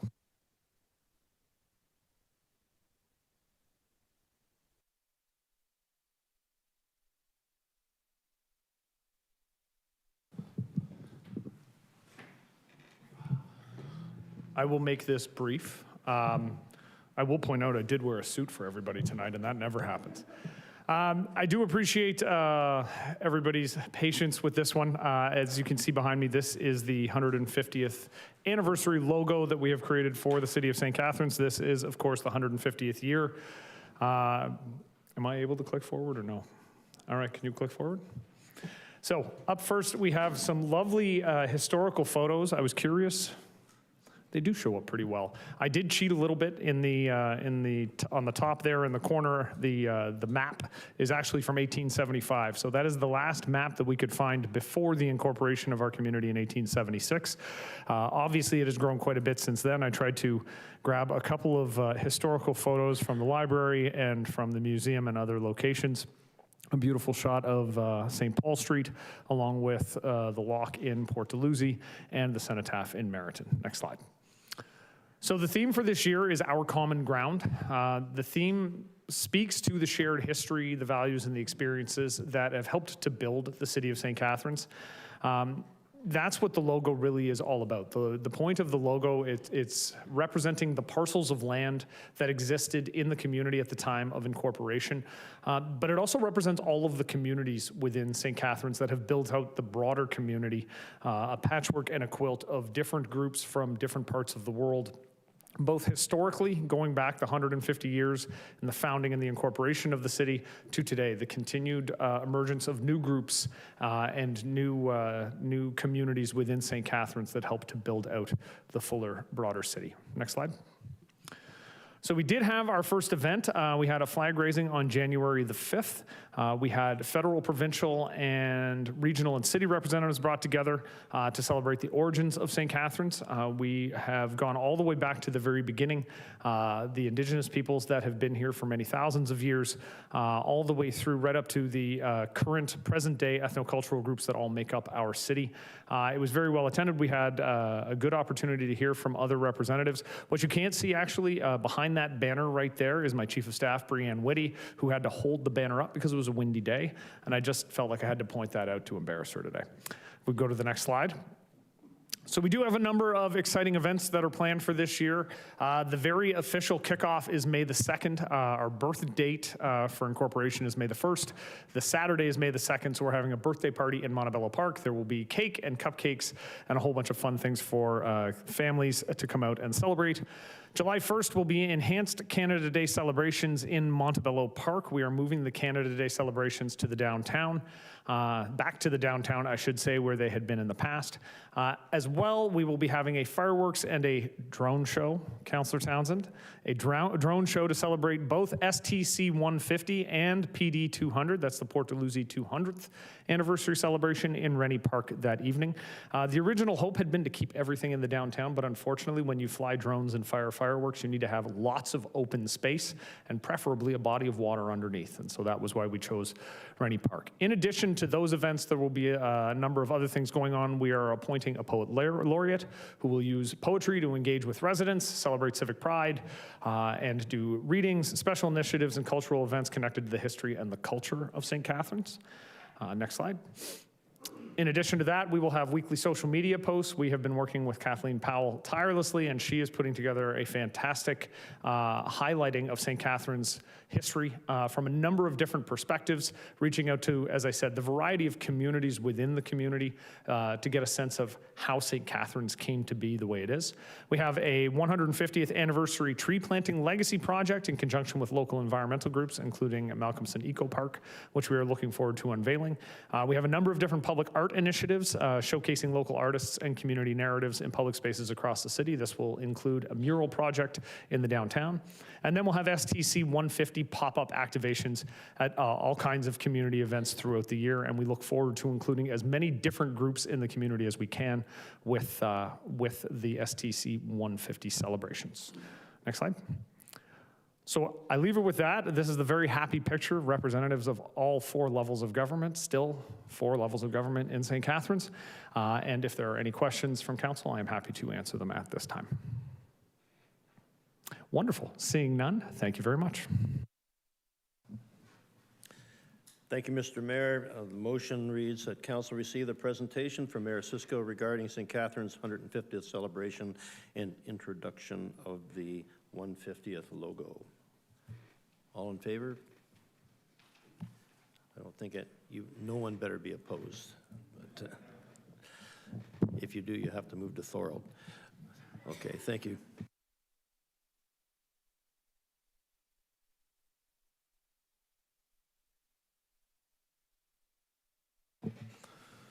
When he made the joke about Thorold, I realized I'm not allowed to make jokes about Thorold anymore. I got yelled at by the mayor of Thorold. So. All right, we are moving on.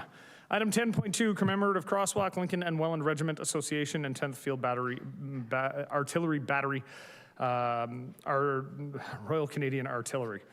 Prior to discussing the motion, council will hear delegations from Matthew Richardson and Dan St. Laurent. So at this time, I'd like to call upon Matthew Richardson to speak.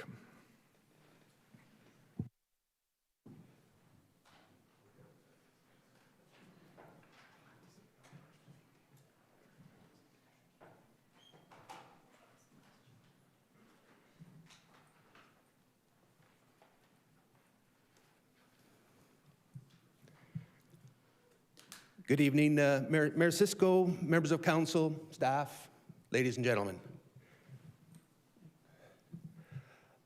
So on May 5th, 1981, I walked into the Lake Street Armories as a civilian. I was 17 years old. I crossed the intersection of Lake Street and Welland Avenue, wearing jeans, carrying nothing, and owing nothing to anyone but myself.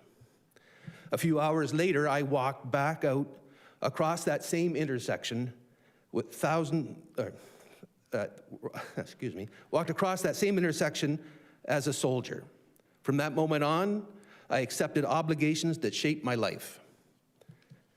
Over the decades that followed, I crossed that same intersections thousands of times, as a private, as an officer, and eventually as the commanding officer of the Lincoln and Welland Regiment. So my name is Lieutenant Colonel Matthew Richardson, retired. The retired means that they've stopped paying me, but my duty continues. So I'm currently the chair of the Lincoln and Welland Regiment Foundation, and I'm here to ask council to approve and fund a permanent commemorative military crosswalk at that intersection. Why this intersection? The Lake Street Armories is over 120 years old, almost as old as St. Catharines itself. It is a cornerstone of this community. But I have heard countless residents say that they've driven past that building 1,000 times and had no idea what happens inside. To be fair, we have never been that great at marketing. But let me be clear, this request is not about veterans. Veterans have the Legion, and the Legion does incredible work in honoring our past. But the Armory is different. An Armory is about the present and the future. The people crossing that intersection today are not the old and the bold. They are the young and the eager. They are our sons, our daughters, your nieces, your nephews, your friends, and your neighbors. Canada is calling, and St. Catharines is answering. Right now, there's approximately 3,600 Canadian Armed Forces members deployed on operations overseas. A full 25% of those deployed are reservists. That means a significant percentage of reservists will deploy during their service. And that doesn't count domestic operations. Our regiment has been ordered to double its size and then to double it again. So that means 400 to 500 soldiers from the Niagara region. From this regiment alone, 10 soldiers recently returned from overseas, 15 crossed that intersection to begin workup training to head overseas on the next rotation, and we have 25 more preparing for the rotation after that. They deployed to floods, they deployed to fires, forest fires, they deployed to ice storms. They deployed to Latvia, they deployed to Iraq, they deployed to Afghanistan. And when it's done, they cross that same street to get home. This is a St. Catharines story. It's multi-generational. I had 4 uncles who crossed that intersection to serve during World War II. My father served after the war, and I served. Today, I have nephews serving in the regiment right now. But that intersection has also seen the cost of service. As commanding officer, I stood in that intersection with my regiment formed up in silence to escort one of our own soldiers for their final service. I buried 3 soldiers out of that armories, soldiers like Warrant Officer Dennis Brown, and from our regiment, plus 2 others from the Royal Canadian Regiment. That intersection has seen recruits become soldiers, soldiers become leaders, and leaders escorted home for the last time. Those moments did not happen on a distant base. They happened right here on our city street, in full view of the neighbors that we serve. I respectfully ask council to approve and fund this crosswalk. It is a modest investment, but its impact on civic identity is permanent. A commemorative crosswalk at Lake and Welland Avenue tells every person who drives by, this is a place of active service, and the city supports the citizens who cross it. Every generation has its own step to take. I took mine in 1981. Someone is taking theirs right now. This crosswalk makes sure St. Catharines sees it. Thank you. Thank you, Mr. Richardson, for your presentation. Are there any questions for the presenter? All right, seeing none, thank you again for your presentation, sir. I'll now call upon Dan Saint Laurent. Folks, I do sincerely appreciate that, but I would ask the rules of council are that we don't clap in the audience. Thank you. Mr. St. Laurent, the lectern is yours. Thank you, Mayor, Council, staff, those present. My career with the Lincoln and Welland Regiment wasn't as storied as Colonel Richardson, but I would like to introduce, my name is Dan St. Laurent. I am the president of the Lincoln and Welland Regiment Association. The association supports, fosters, maintains the traditions and well-beings of the Lincoln and Welland Regiment by maintaining and perpetuating the camaraderie of members and former members of the Lincoln and Welland Regiment. Currently serving soldiers for the Lincoln and Welland Regiment and the 10th Field Battery are members of the Canadian Armed Forces who train and deploy from Lake Street Armories.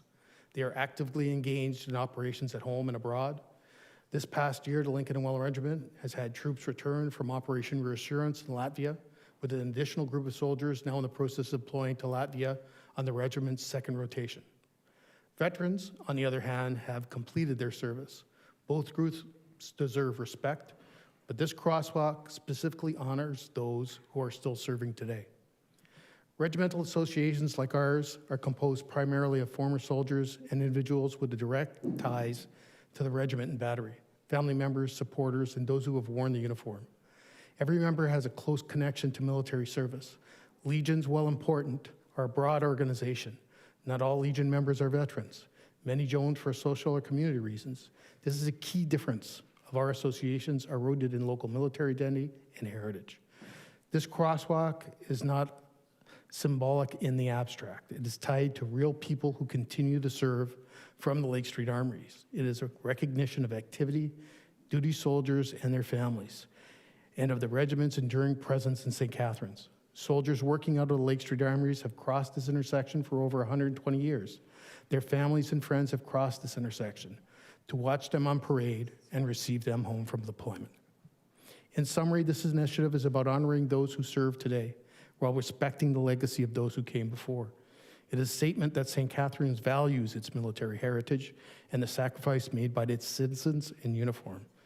It will also show its commitment to inspire future generations of St. Catharines citizens to the service of the protection of our nation and our community.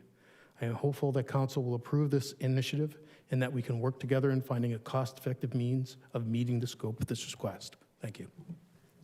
Thank you, Mr. St. Laurent. Are there any questions or comments for the presenter? All right, seeing none, thank you again for your presentation.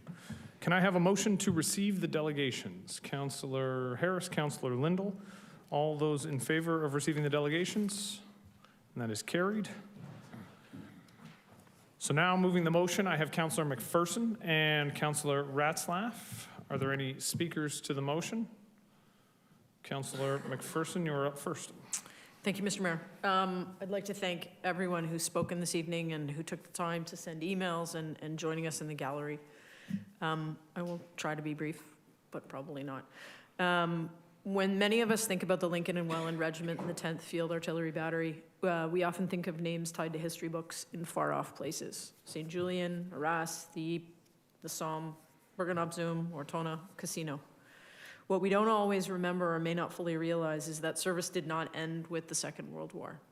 Members of the regiment and the battery have continued to serve overseas in Korea, Cyprus, the Balkans, Afghanistan, and today with Operation Reassurance, supporting Canada's NATO commitments in Latvia. These are not abstract stories. These are young men and women from our community who continue to choose to serve today. That service has never been limited to overseas deployments. Here at home, during the blizzard of '77, for those of us who were alive during the blizzard of '77, members of the regiment were called out to assist civil authorities. They rescued more than 1,500 stranded school children. I potentially was one of them. I don't recall, but I feel like maybe I was rescued. I don't know.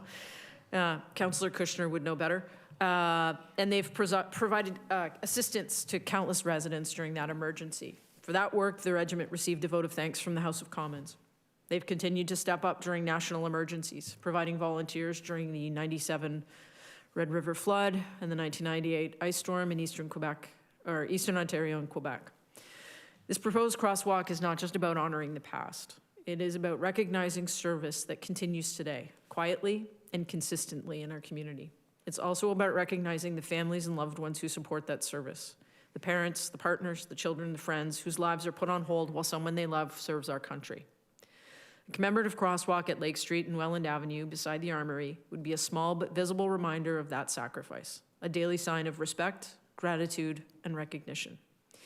As we celebrate our city's 150th anniversary, this is one small but meaningful way to say thank you to those who have been protecting our country and our city long before St. Catharines was a city and who continue to do so today.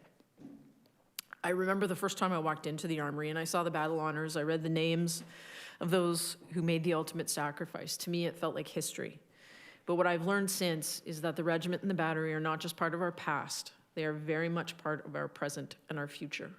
I've had the great honor, of getting to know members of the Lincoln and Welland Regimental Association, the 10th Battery Association, and some of the families of those currently serving. This motion is not only about remembrance, it's about recognition.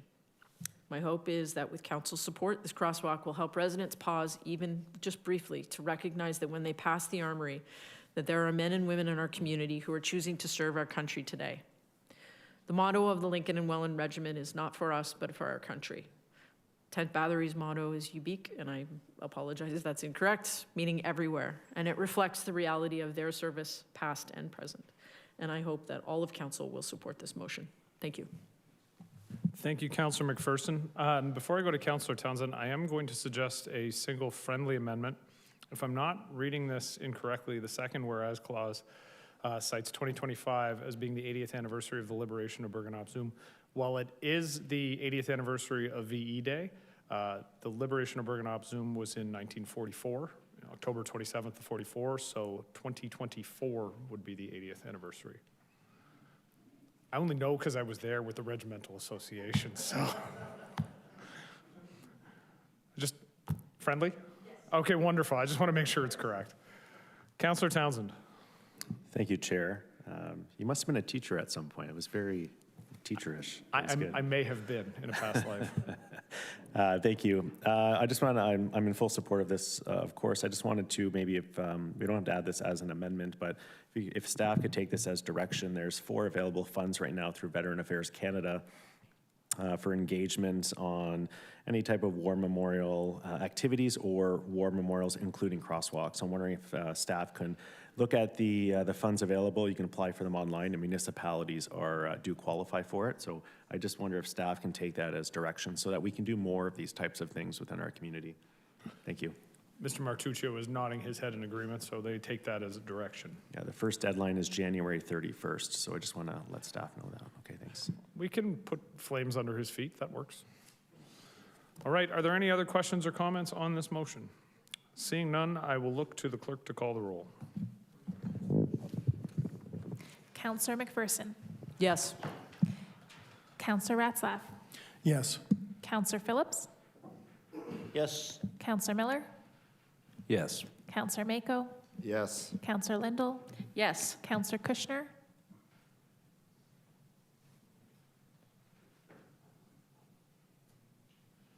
We'll come back. Councillor Harris. Yes. Councillor Dodge.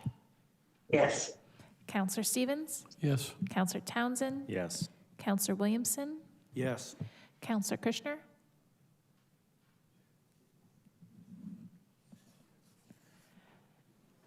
So we'll go forward to Mayor Cisco, Yes. and that's carried. Excellent. Carried unanimously. I want to thank Councillor McPherson for bringing this forward, and a thank you to the Regiment Association for their work together with Councillor McPherson and staff on this particular motion. Well done. You can clap now.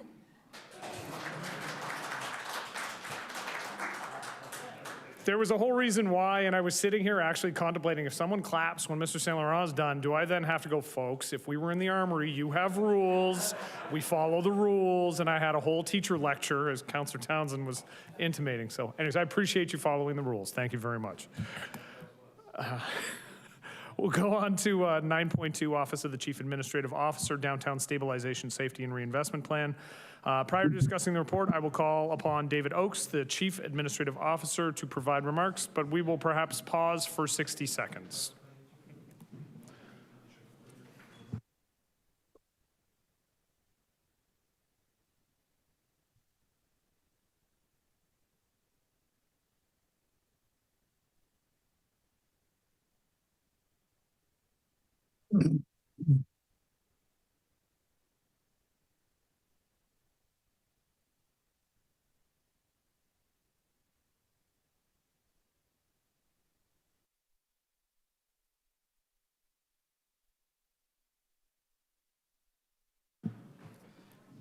All right, we will return, and I will look again to Mr. Oakes to provide opening remarks. Thank you, Mr. Mayor. The intent of this report is to provide council with a bit of a plan that myself, along with our senior leadership team, have been putting together to address some issues that we've been facing in the downtown. The intent of the plan is really to be focused on a point in time, which is now, and really focusing on the next 2-3 years. We just heard from the fire chief earlier some of the challenges that we're dealing with on some of the vacant and underutilized properties in and around our downtown. We've had reports over the last several years about the opioid crisis and some of the other health-related issues that we're seeing in and around the entire community. We've had a lot of conversations with downtown businesses, residents, the Downtown Association on, finding ways and paths forward to both drive more visitations back into the downtown. There's been a lot of money invested, both public monies and private, and we are trying to find a path forward to really start to reestablish downtown as a destination for those. Not to suggest that it isn't one today, but we are challenged with some real societal issues that we need to address. And the intent of this plan is really to drive that. We've engaged with our teams. We're looking at doing some redeployment to focus and put some priorities in and around the downtown. But there are other ideas that will be coming forth to council for approval that are, again, really driving and intending to be able to move the yardstick forward in both the downtown and across the city in its entirety. And this is aligned with a longer-term plan that we're currently undertaking through economic development, the neighborhood investment plan. But this is something that we have identified a short-term need to be addressed starting essentially today and moving forward over the next several years, and wanted council to be aware of that and highlight the fact that there's going to be other recommendations coming forward in the near future. So leave it there. Thank you, Mr. Oakes. Before we discuss the report, council will hear a delegation from Cat Dodge. So at this time, I would invite Ms. Dodge to speak.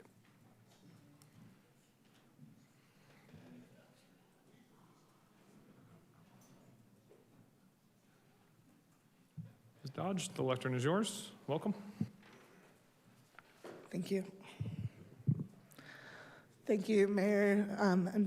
It's nice to see you, Council, and I wanted to start by thanking staff and the city leadership for this plan. It reflects what the downtown has been raising for some time, and it matters to see those realities clearly acknowledged and brought forward, so thank you. Downtowns are living, evolving systems, and downtown St. Catharines is at a moment where deliberate action is needed. Downtown isn't just another neighborhood. It's where business, transit, education, culture, courts, social services, events, and tourism intersect. When pressure shows up in St. Catharines, it shows up in downtown first. And what people experience here shape how they feel about our city as a whole. For more than half a century, roughly 500 businesses have paid an additional levy to reinvest in the core through marketing, events, maintenance, and placemaking. Downtown is not passive. It is organized, invested, and committed. And as this report outlines, the core is facing increasing challenges related to safety, cleanliness, and declining public confidence. That's why this moment matters. Based on what we hear weekly from our membership, there are several priorities in this report that downtown is strongly supporting and recommending that council advance. First, clean, well-run streets set the tone. Enhanced daily cleaning, operational support, and assistance with graffiti removal make an immediate difference. Second, presence does matter.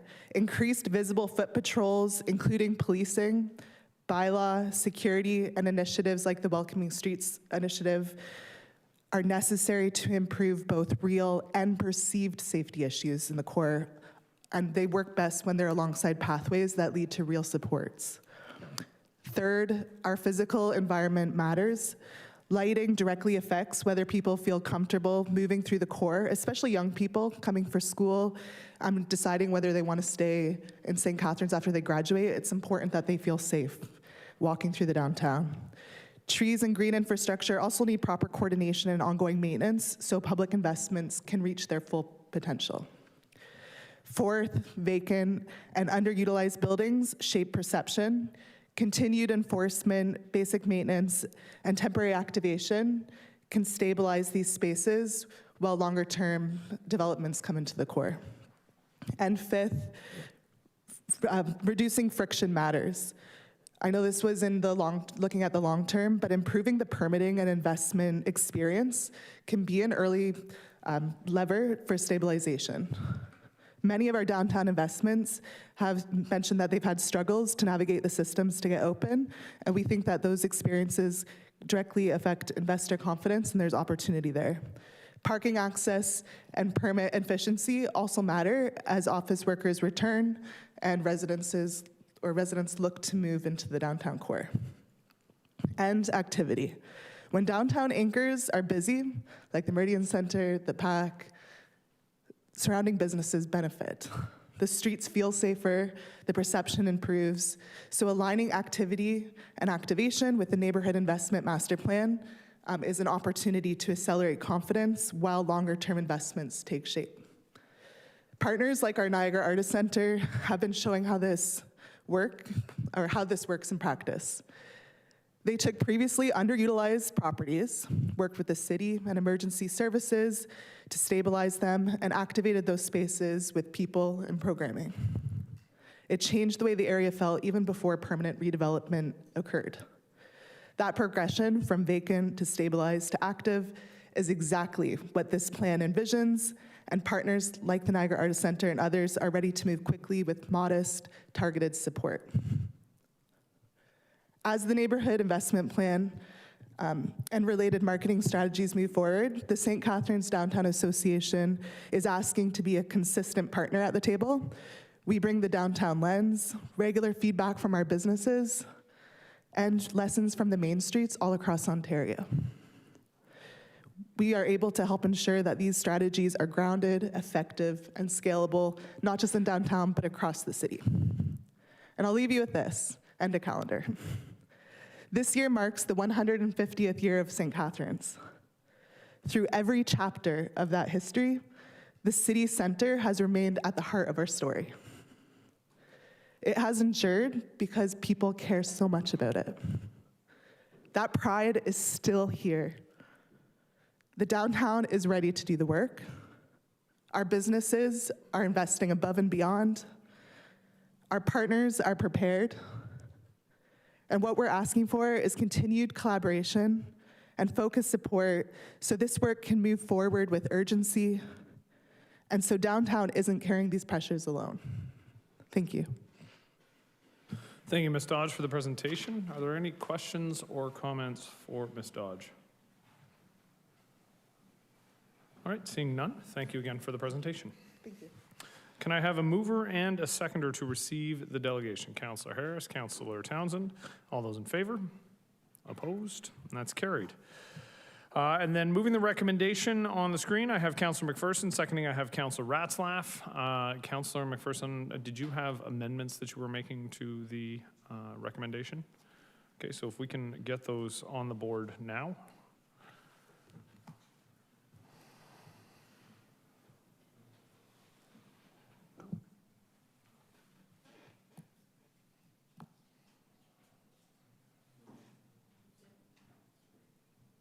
Okay, were you speaking to the motion?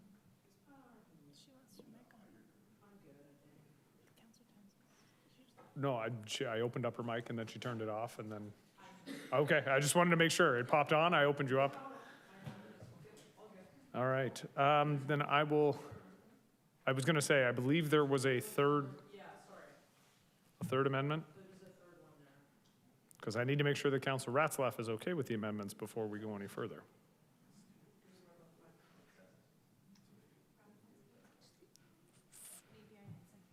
It's a financial one.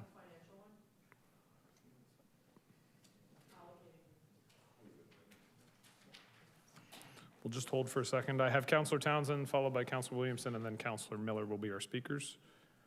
I just want to make sure that these are on the board so that Councillor Ratzlaff knows what he's agreed to.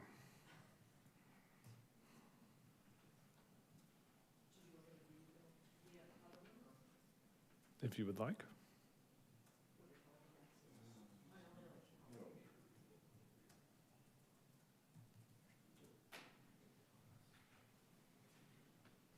There we go. All right. So I will go first to Councillor Townsend. Thank you, Chair. Through you. I know a lot of conversations have been had with the police chief in regards to having more foot patrol. I do see it in this report. I know early conversations were to have these core officers set up in a storefront downtown in early 2026. Do we have a timeline on that? Because as great as it is to have security, I do think it goes much further. It goes much further having police actually patrol the downtown. So do we have a timeline on this? We do not have a timeline at this time. However, the conversations are ongoing, and I will actually be sending a letter tomorrow to the police chief. I'm predicated on the passage of this evening. I have a number of requests, and one of those requests will include further conversation about the possibility of a storefront and more foot traffic from our core officers in the downtown. Perfect, thank you. And I'll just say I'm in full support of this. We have to do more. The common complaint I do hear from people, my neighbors, residents, constituents, is that they don't feel safe going downtown. So we need to do whatever we can to make people feel safe and also support the store owners who are dealing with a lot of challenges right now downtown. Thank you. Thank you, Councillor Townsend. Councillor Williamson. Well, this is another big ticket item. Was this included in the budget that we just passed? No. So where is the money coming from for this?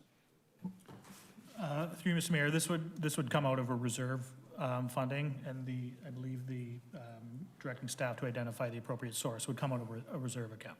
Okay, and then I'll ask the questions about the finance end of it. In terms of accountability of the process, it says that any initiatives related to the report requiring council approval be brought forward to council at a future date. So there's mention, for example, of an external consultant, and many colleagues who have served on this council now and in the past would see that as a red flag, the word consultant, including our good friend, Councillor Garcia. And so I see the action items, cleaning and maintenance. I get that's necessary when business owners are arriving in the morning. There's unhoused people sprawled in their alcoves and around their buildings, and there's damage done, et cetera. I understand, and that's the need for this, as Councillor Townsend has pointed out. However, yeah, where was I going with this? Well, yeah, yeah. I'm good with this, and I also would like to reiterate the police aspect. Like, the police budget's going up too, and we need to get our share of constables on foot doing the work, and security firms just are not the same as actually having a regular police officer, and we need to have their presence to deal with this. I know they're overtaxed as well, and it's difficult, but maybe Mr. CEO, if you could just explain how $500,000 is going to get rolled out, and that council is going to be kept informed of how these expenditures are accruing. Yeah, thank you, Mr. Mayor. And just to clarify, Councillor, so the consultant piece has already been, that's the neighborhood investment program that the mayor had brought forward last year. So this is, the intent of that is this, the 500,000 is not talking about that piece. It's really the monies are to address the very immediate short-term needs, whether it's additional staffing, whether it's bringing in sort of contracted services, partnering with organizations. That's the intent of the dollars. Those initiatives would be captured and then reported back to council as we move forward. But it's really, the intent of this is to allow us to be very quick in being able to address some of those very immediate cleanliness and some of the other elements. It's not intended to bring a consultant in to tell us what we need to do long-term. Well, and this is, again, is just another example essentially of a download that's being forced upon local taxpayers because of policies of provincial government, maybe to a certain extent the federal government as well. And I like to start sending the bills upstream instead of having them come down here all the time. It's really not fair to local residents. Thank you, Councillor Williamson. I will say I appreciate that comment. Lo and behold, back in, I think, 2019, we actually did do exactly that. I don't know if you remember during the budget process in 19, but we allocated money towards what was supposed to be needle cleanup. But the last term of council also voted to send a bill to the region for it. I believe Chair Bradley sent it back, but.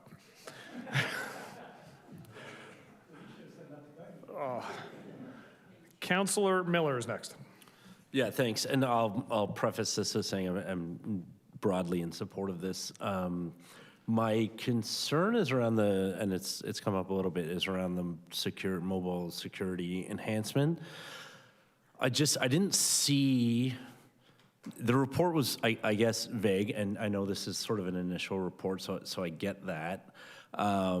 Could we just, there wasn't anything about there's an increased rate of crime downtown. There was something about the perception of safety, and I think perceived daytime incidents or something like this. So what is this security specifically in response to, I guess, is my question.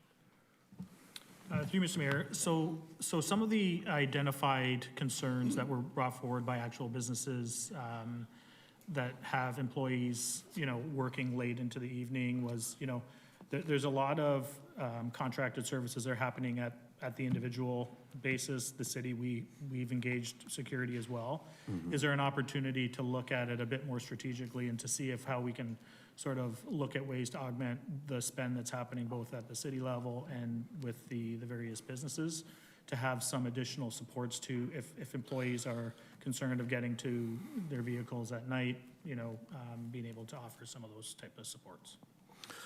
Okay, do we have an idea of what the mandate will be? Is there going to be, what sort of training or what sort of use of force limitations? I'm worried about a little bit about accountability for security, private security downtown, and a little bit about kind of mandate creep that what are these security officers actually going to be able to do, and what are the public expecting them to do that they're probably not actually allowed to do, right? I'm a little, I know this is sort of initial, but I'm a little concerned about approving this part of it with the amount that seems undetermined at this point. Through Mr. Mayor, it's not intended to be that sort of, to your notion of sort of a heavy-handed security approach. It's really to provide some supports to the individuals who are in and around the downtown, to have that, presence so they feel safe. The other piece in this program is, speaks to the welcoming streets and a lot of those other elements that we've already been putting investment in and trying to coordinate a lot of that information together. But unfortunately, right now, what we would tend to have is any of the security is, Monday to Friday, till 6 o'clock, let's say. And is there an opportunity to expand that for when people are in and around the downtown to just have some of the reassuring elements for, in particular, the employees and any of the visitors? Yeah, and I understand that, but again, I think without actually seeing incidents of crime or specifically up in downtown, it's hard for me to get behind something that's being done just for the perception of safety. I think especially for me, I'm downtown a lot. If I started seeing a lot of security guards around, I would be wondering what's going on down here. I'd probably feel less safe, and I just know that we approved closed circuit cameras downtown. The Niagara Regional Police continue to have, diplomatically, a very high budget. I just don't see how this is our responsibility. If there's a public safety concern, we have this gigantic police service that should be doing this. And again, I'm just, I don't know what we're approving these security guards to do. And if we are going to do, they are going to have specific mandate, then that's fine at some point. But other than to look like they're there, right? Would it be possible to approve this conditionally on getting some more information about the sort of training and mandate and use of force, and maybe even like the overlap? Like, I just don't see what these security officers are going to do that the police aren't already supposed to be doing. You know, and I get it that the police aren't doing it. We've asked them to do it. We've asked them to patrol more, and it's just not happening. And maybe it's going to happen, or maybe it's not. But I just don't see it being our responsibility to make up for what they're not doing in their mandate. Well, I can give you a little bit of insight with respect to the security guards, because we have already increased some of the security patrols in the downtown over the last few years. One of the problem areas that we dealt with was underneath the Rankin Bridge. There's a walkway, for those who aren't aware, from St. Paul Street. It goes down underneath some buildings through to the arena.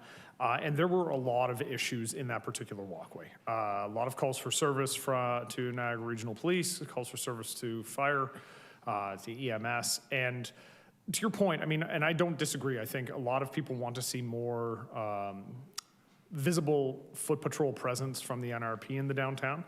The reality is that the call volumes for NRP are very high. It is not possible for them to be walking through that staircase on an hourly basis when we know that issues are collectively happening in there on an hourly basis. And so the security patrols in that situation, we had private security engaged at the Meridian Center, obviously, city facility. Same with the First Ontario Performing Arts Center, city facility. It was a matter of working with the security agency and ensuring that the patrols, rather than one patrol going around one and the other patrol going around the other, that they started to walk a loop that brought them through the staircase and up at the street level, and then down to the First Ontario Performing Arts Center and around the building there, and then back through the lower level to the Meridian Center. Better coordinating the security service allowed for better coverage. And from a perception standpoint, the businesses in the area and the residents in the area almost immediately started to express increased satisfaction with the fact that there was a visible presence, and that when they went down there, they didn't feel scared, because people weren't collecting there and engaging in a variety of different things that were necessitating fire calls, EMS calls, and police calls previously. Okay, so is it the feeling or the strategy that seeing security will deter people from? Because I don't think if we saw people were engaged in behaviors that we considered, dangerous or threatening or whatever, the expectation wouldn't be for the security team to handle it. I don't think they would even be allowed to, would they? Because especially not on city property. I'm just trying to stop us from setting up a situation where people expect something that we can't actually deliver on. Through you, Mr. Mayor. So the intent and maybe to clarify as well, the security that we currently engage with are the team, the Garda world, and those that are directly with us, the city, are all educated on the various support programs as well. So their intent is really to be able to circulate into areas that may feel or seem a bit neglected by regular patrols. So they're able to make connections with the individuals and talk to them and try to work with them to move along. So some of the behaviors can be dealt with from that perspective, and it's really intended to deal with it from that perspective. There's no intent on any sort of municipally engaged security services to be anything really more than that. If the need arises, obviously they're trained to handle specific situations, but it's really more about keeping the eyes on the street. And the other half of the strategy is to try to drive more people coming back into the downtown through the Meridian Center, the Performing Arts Center, all the great restaurants and shops that we have currently. And as more people start to come into the downtown, there's fewer areas to, for lack of a better term, to hide away from and do. Okay, yeah, and I think that's fair enough, and I don't want to try to gum this whole thing up, but would it be possible at least to include an amendment or something, or even just direction of staff, that they're going to provide a bit more detail on the mandate and the oversight and some use of force elements. I think that would. We can make sure Okay, that comes yeah. back. It'll probably be for speed's sake, we'll bring it back as a memo so we can get it back quicker. Yeah, and then if I don't know what the plan is this is obviously for this year. Is the plan to review this on an annual basis? Okay. That's the intention, from my perspective, was that this would be, I hate to use the phrase pilot project because I think people tire of it, but this is essentially trying to see what will work to fix the situation, getting feedback from the businesses, from the residents, from the people who live downtown, and then making operational decisions for the 27 budget based on the results of 26. Yeah, and I think that's fair, and because I do think I'll flag that. Well, some people, again, feel safer with more law enforcement and more security around. Others might not feel that way. And again, I think it would be a fair perception coming into downtown, seeing a lot of security officers and a lot of closed circuit cameras around and feeling less safe or feeling like this was somehow unsafe or dangerous place to be. So I think we need to be open to that feedback if it comes when we review it. So that's it for me. Thank you.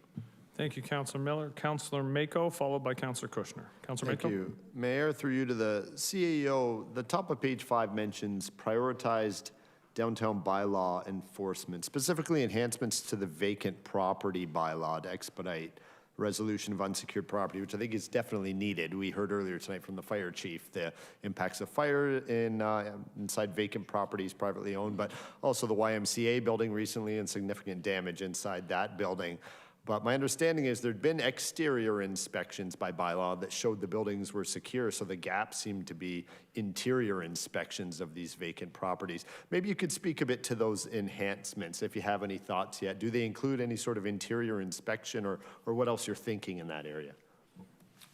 Thank you, Councillor. Through the Mayor, with your indulgence, I'll pass it over to Mr. Trudeau, Bar Manager of Bylaw, in anticipation of your question, I think. Thank you. Thank you for the question, Councillor. Through the Mayor to yourself. With respect to the city's current vacant building registry, it doesn't really speak to the securing of vacant buildings. That's under property standards. And under the city's property standards bylaw, there are timelines that are restricted under the Ontario Building Code Act for a minimum of 14 days for an order to be issued. Then 5 days for registered mail. Basically meaning that a total of 19 days must pass before the city can take action as it currently stands. So what's currently being explored right now is alternatives to expedite that under the Municipal Act for more of a specific vacant building bylaw, which would then allow the municipality to move quicker on these circumstances and really truncating those timelines, which as you've already identified, can bring serious concerns for risk of fire and health and safety of the community overall. You've identified a specific property. I'm going to be not direct in that circumstance for more privacy reasons, but what I can do is speak in a general context of a building that's open to trespass. There is no intent to do interior patrols. As it currently stands, the intent is to keep people out and to secure the premise on the outside, so that way there is no entry to begin with inside a premise, so to speak. So that would be the context. Yeah, thank you. Prevention would be ideal rather than reaction, but 19 days is definitely too long, so I'm glad to hear you're expediting that. Thank you. Thank you, Councillor Mako. Councillor Kushner.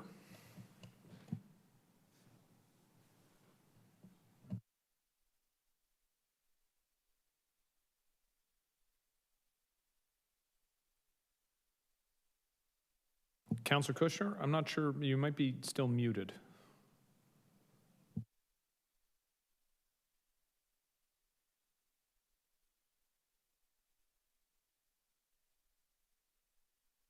All right, we will come back to Councillor Kushner and we'll see if we can sort out the audio issue. Councillor Ratzlaff. Yeah, thank you, Mayor. I just have a few questions, and then I think most of my what I had as amendments are really just directives, but I'll just start with the questions. In the section under safety and social supports, we use the word partnership a lot with what we plan to do with the NRPS. and the storefront. And I'm just wondering, like, when we say partnership, are we talking about funds? Only because, I think the police budget is significantly larger than the city's entire budget. It's going up again this year. So I'm just wondering, what do you mean when you say partnership? Through you, Mr. Mayor, the request for funds has not come forward, so that's Right. not the intent. It's really to work alongside with the NRPS and the core team to be able to either find a municipal building to be to use as space, but also to work with them and possibly look at some opportunities to, to partner. I don't have any specifics at this time, quite honestly, but it's not, the intent is not funding for that type of development. It's really working together alongside with the NRPS and our corporate teams to make sure that communication's flowing both ways. Yeah, no, that's what I thought. And just to piggyback on that, and for people listening, the storefront is something that's in the police budget currently. And that's what they're planning on doing? They're planning on opening a storefront downtown. Is that correct? The police chief and I have had discussions, and they are exploring that capacity in our downtown, yes. Yeah, and that doesn't come from our budget. No, that would not be funded through the city's budget. And then our next question has to do with on here it talks about clustering. I can't find the exact wording, but it talks a little bit about a study that aims to study the social service clustering in the downtown core. Just wondering where that came from. What's the purpose of that study? What's the aim? Through Mr. Mayor, that's more of sort of a bit of a longer term medium where we have a lot of the service agencies are all within a very small geography, and looking at opportunities to broaden that through the various regional programs. Other than that, that's kind of as far as it's been gone. But it's really there have been some flags just in terms of the management of that many service agencies in a very small geography. And like when we think about that, what are there any city bylaws or any approaches that like come to mind when we're thinking about, what's going to come out of that type of study? Through you, Mr. Mayor, to be honest with you, no. At this stage, we haven't got to that far down. If you're thinking of sort of like property standards and managing it from that standpoint, we haven't gotten to that point. This is just something that was identified to look at. It's been identified and flagged by some of the area businesses and residents. Yeah, I guess I'm just wondering, where that came from, and also a lot of that, is would have to be done in conversation with the region, I'm assuming, right?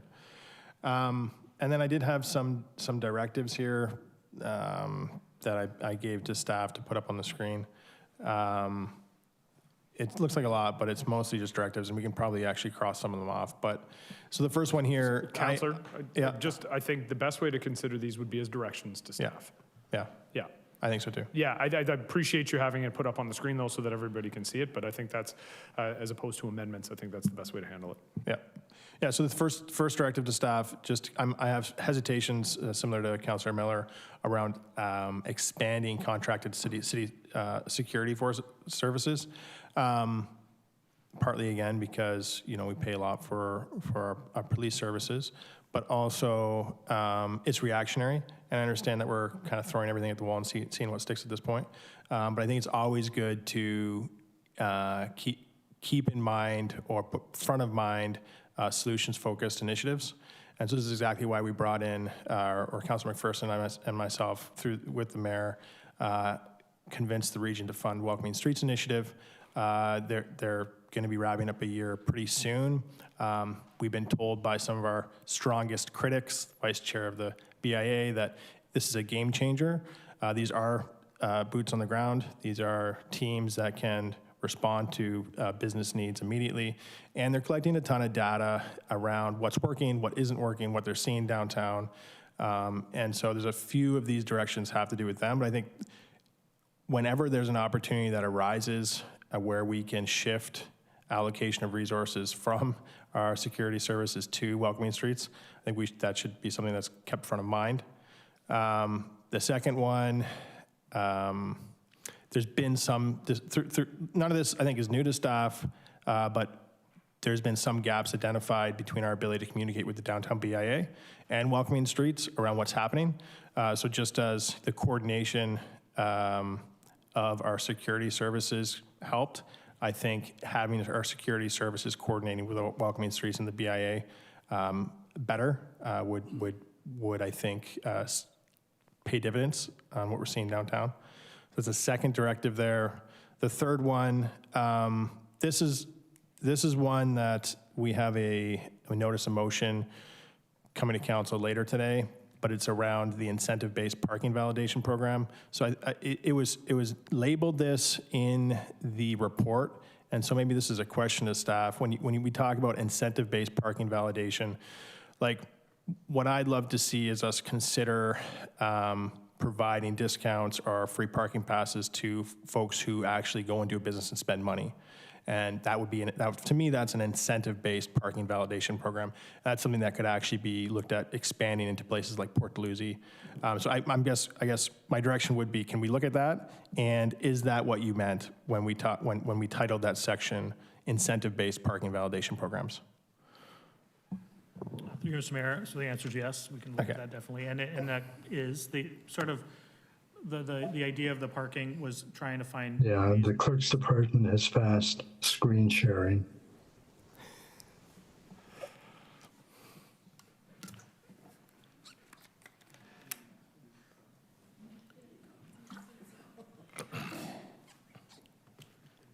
I can't find it again. Okay, Councilor Kushner, we're trying to fix that.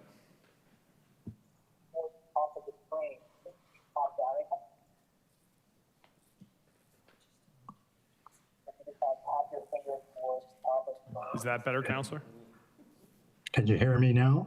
Yes, we can. Is that better? Can you see the screen? Yeah, Okay. it is, but I've got a problem with my voice, so I may be leaving early because I can't speak anymore. Okay, we can definitely hear you. Okay, thank you. Okay, Councilor, so yes, so from the parking standpoint, it's really, that's intended to, we're going to come back to council with some different ideas, but it really is intended to be finding a mechanism to. Yeah, I think I'm okay now. Okay, thank you. Councilor, I think I need you to mute your.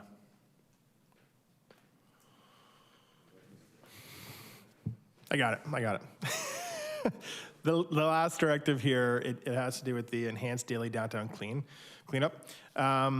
And just exploring ways, again, this is something that we've been in conversations with the BIA and conversations with Welcoming Streets and staff, I think, finding opportunities to partner with the BIA and Welcoming Streets on, cleaning, making sure the downtown is kept clean and opportunities there, because I think there's a lot.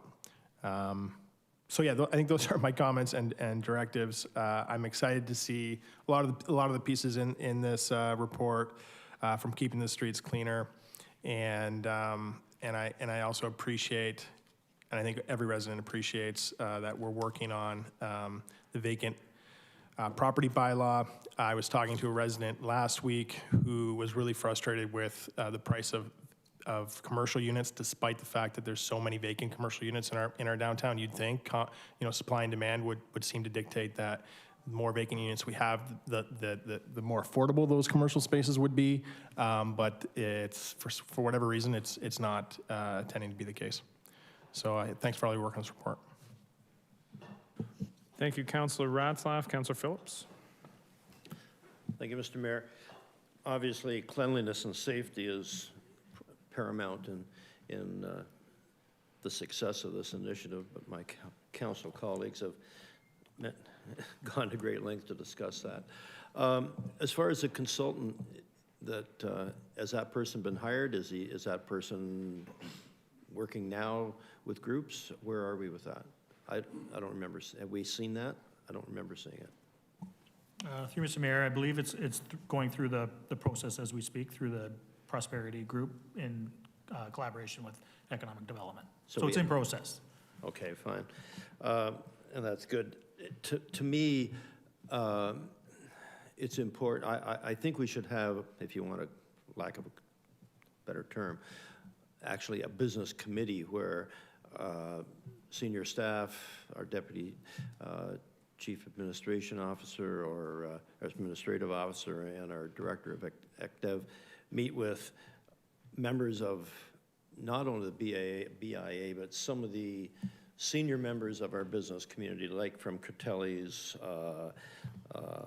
from NAC, Arrows, Someday Books, to get a really good, solid perspective of what they're living day by day. Not only cleanliness and safety, but what we can do to enhance the downtown, because they've been around for a long time, and I think they know better.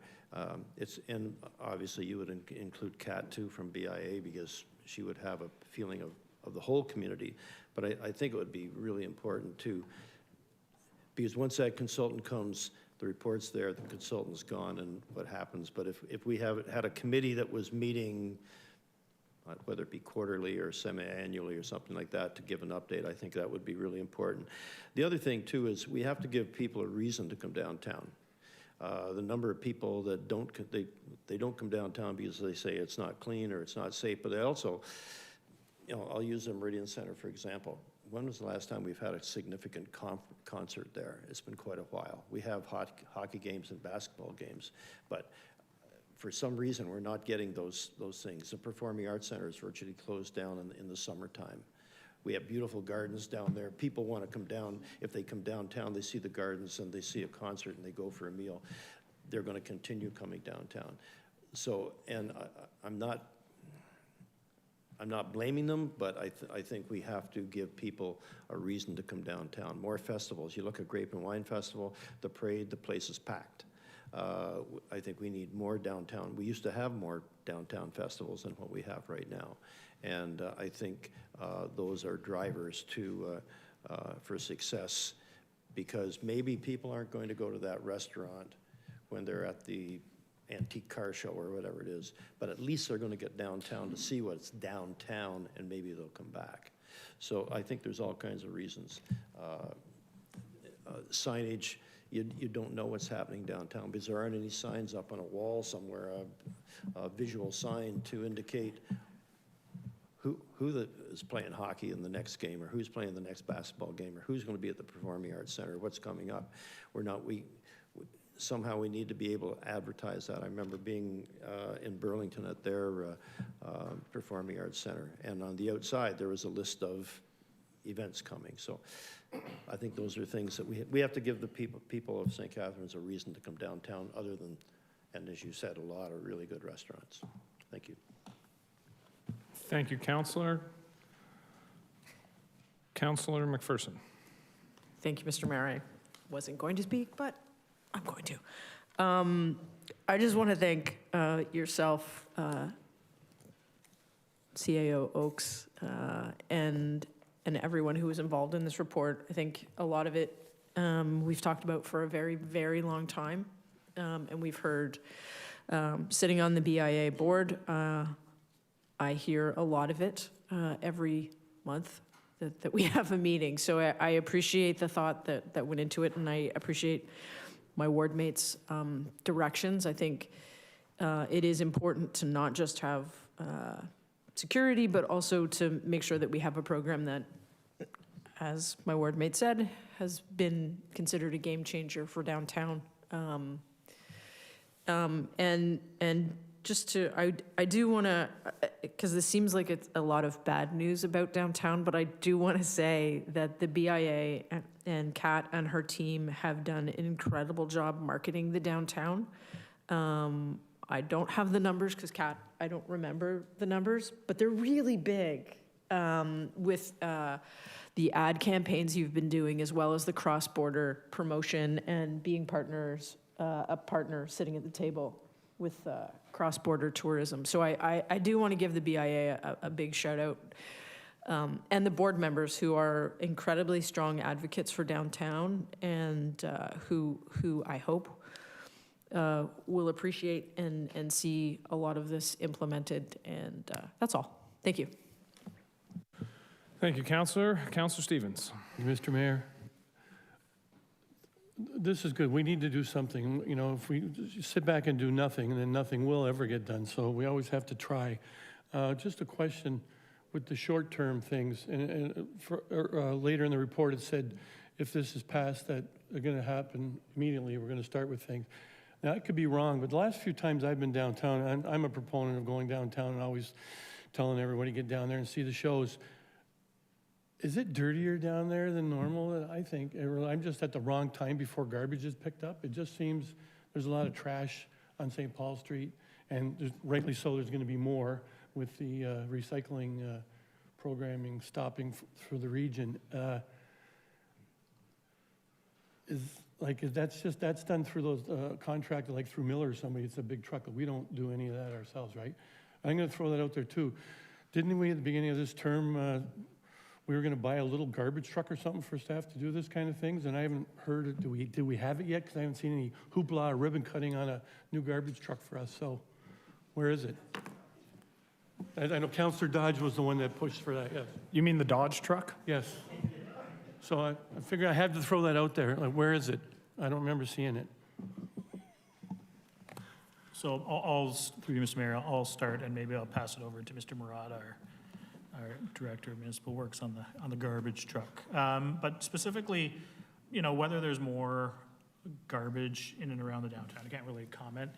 There's been some challenges, obviously, with the changeover in some of the recycling. We do have crews, one in particular, that goes and does a significant amount of cleaning. Their shift starts very early in the morning, and the challenge we're running into in a lot of situations is we don't have the coverage to continue that throughout the day into the evening.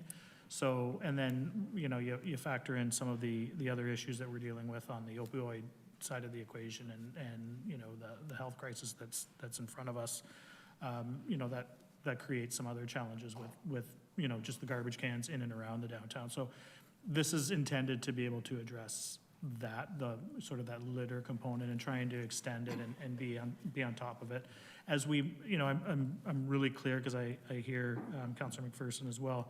This isn't all doom and gloom. This is, you know, we have the strategy that is really focusing on trying to drive in more activity in and around the downtown, and that by itself is going to start to see things improve. However, you know, there are the immediate needs that we need to deal with. So over to Mr. Murata on the garbage situation. Through you, Mr. Mayor, yes, we have received the garbage truck. It's down at Lake Street. We're just getting it all deckled up and ready for use. In the meantime, we are still doing the patrols and collecting the garbage the old way, right on the back of a service vehicle. But yeah, we do intend to put that truck to use to help pick up our garbage cans and clean up the stuff that we see downtown, as well as in the parks and that in the summertime as they get busier. But yes, we do have the garbage truck, and we're quite excited. Well, that's good news. I guess one of my points is, and we've talked about this with other issues, is the fact that when we do something, we've always done it that way, and things need to change, whether it's shift changing and that. I mean, I'm not a business owner, but I can only imagine if the crews are down there picking up garbage, you know, before the crack of dawn, and businesses aren't open yet, and they don't throw their garbage out at night because they don't want it out on the street for, you know, whatever reason, that's where there's a disconnect. So we're there picking it up early from the night before. These business owners come in at 8 or 9, then they put their garbage out, and they've missed the garbage pickup, and potentially could sit there all day or something like that. So there maybe needs to do some kind of scheduling as well to look into. That'll help that. I mean, other than that, I mean, I love going downtown. I think it's great. When there's a big event on, you know, downtown's rocking. But there's people that in their minds still think no, and I always tell them, yeah, it's a great place to go. So let's make it better. Thank you, Councillor. Just before we continue, Mr. Murata, was that your first time speaking as the Director of Council? No, I've had the opportunity to address council before. No, the first time as the Director? Yes, as the Director of And Municipal your Works. first comment was about garbage. Yes. I'd like to thank Councillor Stevens for making sure that your inaugural address as the new Director of Public Works or Municipal Works was about garbage.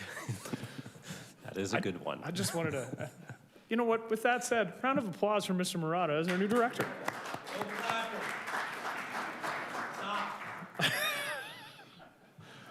Aren't you crotchety? All right. I have nobody else on the list here. Councilors online, does anybody want to add anything? Are there any further comments?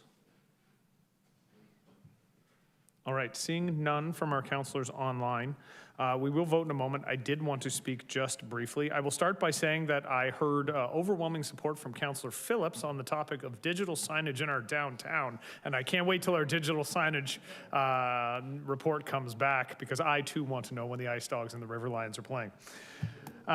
With respect to the report specifically, I do appreciate the support of the CAO and the amount of work that went in from the CAO's office along with the senior leadership team and their suggestions. This report grew from a conversation that I had with a downtown business owner. Concerned that, downtown is at a bit of a tipping point. We had 45 new businesses open in 2025. That's a record for the downtown. That's a lot of new businesses, but there's concern that the downtown is at a tipping point. And so we met with myself, the CAO, the ward councilors, met with members of the business community and residents, the Downtown Association, and I appreciate Ms. Dodge coming to speak tonight as well on this, talking about what needs to be done to help our downtown along to make sure that this is a positive tipping point, not a negative tipping point. I've always been very clear in this. I figure 90% of the issues that we currently see in our community are things that are actually outside of the city's control. They're rightly, as many members of council have pointed out, they're issues that maybe the Niagara Regional Police need to deal with, issues that would be ameliorated by more supportive housing, by programs to support people with opioid addictions, with mental health issues. But the other 10% is what this report focuses on. That 10% are the things that we do have the capacity to work on. And I think Mr. Oakes and his staff have done a good job of outlining those things in this report. I've always been clear, I don't think we should spend money on other levels of government's mandates, but I do think we should spend money on those things that are directly within our control. Because the reality is this, we have a lot of private entrepreneurs, people who have mortgaged their lives, their futures to try and make a go of it in businesses downtown. As I said, 45 brand new businesses just this year. If those private individuals are going to mortgage their futures to try and make a go of it in our downtown, I think it's incumbent on this council to do everything in our power to help them find success. So I hope council can find a path to support this report and support the efforts of the CAO. Like I said, I appreciate the work that's put into it, and I will look to the clerk to call the roll. Councillor McPherson. Yes. Councillor Ratzlaff. Yes. Councillor Dodge. Yes. Councillor Harris. Councillor Townsend. Yes. Councillor Williamson. Yes. Councillor Kushner. Yes. Councillor Lindell. Yes. Councillor Stevens. Yes. Councillor Phillips. Yes. Councillor Miller. Yes. Councillor Mako. Yes. And Mayor Cisco. Yes. That's carried. Excellent. 9.1, Engineering, Facilities and Environmental Services, Transportation Services, School Zone Traffic Calming Program. Moving the recommendation, Councillor Lindell, seconded by Councillor Phillips. The recommendation in the report is on the screen at this time. Are there any speakers to the motion? Councillor Lindell. Thank you, Mr. Mayor. I just want to take some time to thank Director Martuccio and the Manager of Transportation Services, Mr. Appleby, and their staff, because they did a great job of getting all the information together. I also want to thank you, Mr. Mayor, for directing staff in October to take a look at the school zones and the importance of traffic calming. When I asked for the report in 2024, everyone was so quick on staff to gather the information and research each school zone so that when you asked for it, it was all there right in front of us.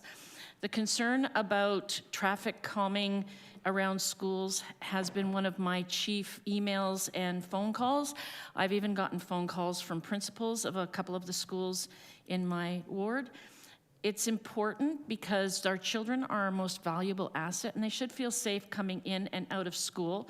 I understand that certain schools, like I've got 2 on a regional road and 2 on traffic circles, they may not qualify for that kind of traffic calming, but I'm hoping the region will do what they did in front of St. Anne's in Port Dalhousie and do the traffic calming that they did there, which was fantastic. So I'm hoping that we can all vote for this recommendation because I think it's a fantastic one. Thank you, Councillor Lindell. Any other speakers to the motion? Councillor Townsend.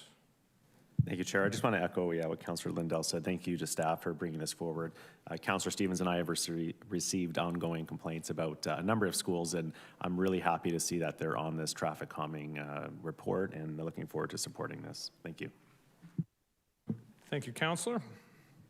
All right, seeing no other comments or questions, I will echo Councillor Lindell's positive comments, and I will thank Councillor Lindell for putting this on the agenda originally. I was just following up on her good work, and I appreciate the effort that staff put into this to identify the short, medium, and long-term options. I think this is a good path forward, and I think it will start to address the concerns that I believe all councillors are hearing with respect to speeding in school zones. With that, I will look to the clerk to call the roll. Councillor Lindell? Yes. Councillor Phillips? Yes. Councillor Ratzlaff? Yes. Councillor Stevens? Yes. Councillor Townsend? Yes. Councillor Williamson? Yes. Councillor Dodge? Yes. Councillor Harris? Councillor Kushner? Yes. Councillor Mako? Yes. Councillor McPherson?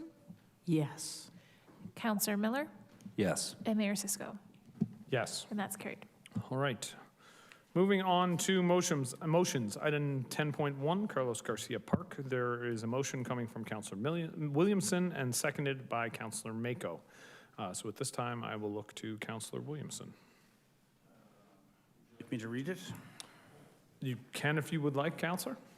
Well, then I will. In honor of former colleagues, I think it's always appropriate to read it. 100%, yeah. Whereas Carlos Garcia was an active citizen who volunteered his time and expertise to lead numerous community causes, and whereas Carlos Garcia served on Niagara Regional and St. Catharines City Councils and made strong contributions, particularly in the areas of heritage conservation, responsible financial management, and arts and culture, and whereas Carlos Garcia was widely respected and admired for his integrity, honesty, and intelligence by people in Port Dalhousie Ward and across St. Catharines, and whereas the Port Dalhousie Conservancy, the Port Dalhousie Beautification and Works Committee, and local fundraising efforts are contributing towards this initiative and the cost of signage. Therefore, be it resolved that the council waive the naming policy, parks, trails, and recreation facilities to name the parcel of land abutting the northeast corner of the first lock of the second Welland Canal as Carlos Garcia Park. And somehow those words don't express the warmth, I think, that a lot of people and a positive impact that Carlos had on our lives. Thank you. Thank you, Councillor Williamson. Are there any speakers to the motion? Councillor Stevens. Thank you, Mr. Mayor. And while I appreciate the motion, I will not be in favor of it only because this is the third time in less than a year that we have forgone our policy and go ahead and name the park. What is the point of having a policy in place, the staff putting the time in to have a policy if we're never going to use it? And so for that reason only, I would vote no, but I do agree with it. Thank you, Councillor. Councillor Mako. Thank you, Mayor. I'm pleased to support the motion to name this important piece of land after Carlos Garcia. Carlos, I prepared just a few brief remarks. Carlos was not only a respected public servant, but a deeply committed community builder who understood Port Dalhousie's unique heritage, its people, and its future. This particular location is especially fitting. It sits at the intersection of our natural landscape, our canal history, and our community life. These were all areas Carlos cared deeply about, and he worked tirelessly to protect and enhance. Naming this space in his honor ensures that his legacy remains a visible and living part of Port Dalhousie. I also want to acknowledge Port Dalhousie Conservancy, the Beautification Works Committee, and the many residents who stepped forward and volunteered their time to support this initiative. It's a true community-driven recognition, which reflects exactly the kind of civic engagement that Carlos championed.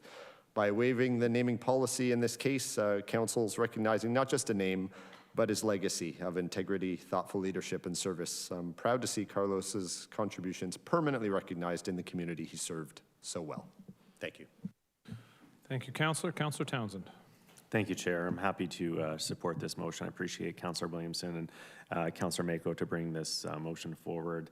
Very fitting location as well. And from what I understand, Councillor Garcia did have made a big push to make this old Law Commons what it is today. And you go down there and see some live music, and something that he should be very proud of. And Carlos was a good man, and happy to support this. Thank you.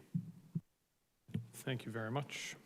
Seeing no other comments, just very briefly, I appreciate Councillor Williamson and Councillor Mako bringing this forward. I'll look to the clerk now to call the roll. Councillor Williamson. Yes. Councillor Mako. Yes. Councillor Dodge. Yes. Councillor Harris. Councillor Kushner. Yes. Councillor Yes. Lindell. Very much, yes. Councillor McPherson. Yes. Councillor Miller. Yes. Councillor Phillips. Yes. Councillor Ratzlaff. Yes. Councillor Stevens. Councillor Townsend. Mayor Cisco. Yes. And that's carried. Item 10.3, the reimbursement of building permit fees, Niagara Olympic Club. Moving this is Councillor Phillips. Seconding the motion, I have Councillor Kushner. Councillor Phillips, you have the floor. Thank you, Mr. Mayor. Very simply, Niagara Olympic Club is hosting the OFSA, the Ontario Federation Secondary Schools Athletic Association track and field meet, which is one of the largest track and field meets in North America to be held over such a short period of time. They're reconstructing the whole track, and also their clubhouse, and they're putting new bleachers in. The cost of the city from permits is that the upside would be $1,500, which is not very much money at all. I'm asking that council consider waiving those fees for them because they are nonprofit. Thank you. Thank you, Councillor. Are there any comments or questions? Seeing none, I will look to the clerk to call the roll. Councillor Phillips. Yes. Councillor Kushner. Yes. Councillor Lindell. Yes. Councillor Ratzlaff. Yes. Councillor Harris. Councillor Miller. Yes. Councillor Stevens. Yes. Councillor Mako. Councillor Dodge. Yes. Councillor Townsend. Yes. Councillor McPherson. Yes. Councillor Williamson. Yes. And Mayor Cisco. Yes. That's carried. All right. So calls for notice of motion. I have a motion from Councillor Williamson, a notice of motion regarding the overhead structure located above Ontario Street, Regional Road 42, between 285 and 282 Ontario Street. Are there any other notices of motion? Councillor Ratzlaff. Yeah, I have two notices of motion that I gave the clerk. Can we read them out? If you could read them, yes. You don't actually need to read the motion at this point. You're really just bringing notice of it. Yeah, I noticed. So there's one motion has to do with funding for welcoming streets, and the second motion or notice of motion has to do with what was it again? What was the second one? Yeah, the incentivized parking. Okay. And then Councillor McPherson, do you have a notice of motion as well? Okay. It's regarding the city and being on the platform X and Okay. discontinuing that use. Discontinuing the use of X. Yes. All right. When do motions need to be into the city clerk? Wednesday by 4:30? Yes. Wednesday by 4:30, motions are required for the next council meeting. There are no reports requested. Seeing none. Committee and task force minutes can have a mover and a seconder to file. Move and file. Councillor Lindell, Councillor Phillips, all those in favor? Opposed? That's carried. And now I will look to the clerk to explain the reasons for going into closed session. The reason to go into closed session, there's two items. One is legal and clerk services, legal services, Ontario Land Tribunal appeal for 37 Ontario Street and 3 Ontario Lane. It's closed session pursuant to Municipal Act Section 239-2E, litigation or potential litigation, including matters before administrative tribunals affecting the municipality or local board, and 239-2F, advice that is subject to solicitor-client privilege, including communications necessary for that purpose. The second item is from legal services, Ontario Land Tribunal appeal for 33 Locke Street, closed session pursuant to Municipal Act Section 239-2E, litigation or potential litigation, including matters before administrative tribunals affecting the municipality or local board, and 239-2F, advice that is subject to solicitor-client privilege, including communications necessary for that purpose. Can I have a mover and a seconder to go in camera? Councillor Miller, Councillor Stevens, all those in favor? Opposed? Away we go.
Welcome back. Motions arising from the closed session. First, 15.1 Legal and Clerk Services. Legal Services, Ontario Land Tribunal Appeal, 37 Ontario Street and 3 Ontario Lane. Moving the motion is Councillor Miller, seconding it is Councillor Stevens. I will look to the clerk. The council approved the staff recommendation contained in report LCS 003-2026 regarding Ontario Land Tribunal, 37 Ontario Street and 3 Ontario Lane. I will look to the clerk to call the roll. Councillor Miller. Yes. Councillor Stevens. Yes. Councillor Dodge. No. Councillor Harris. Yes. Councillor Kushner.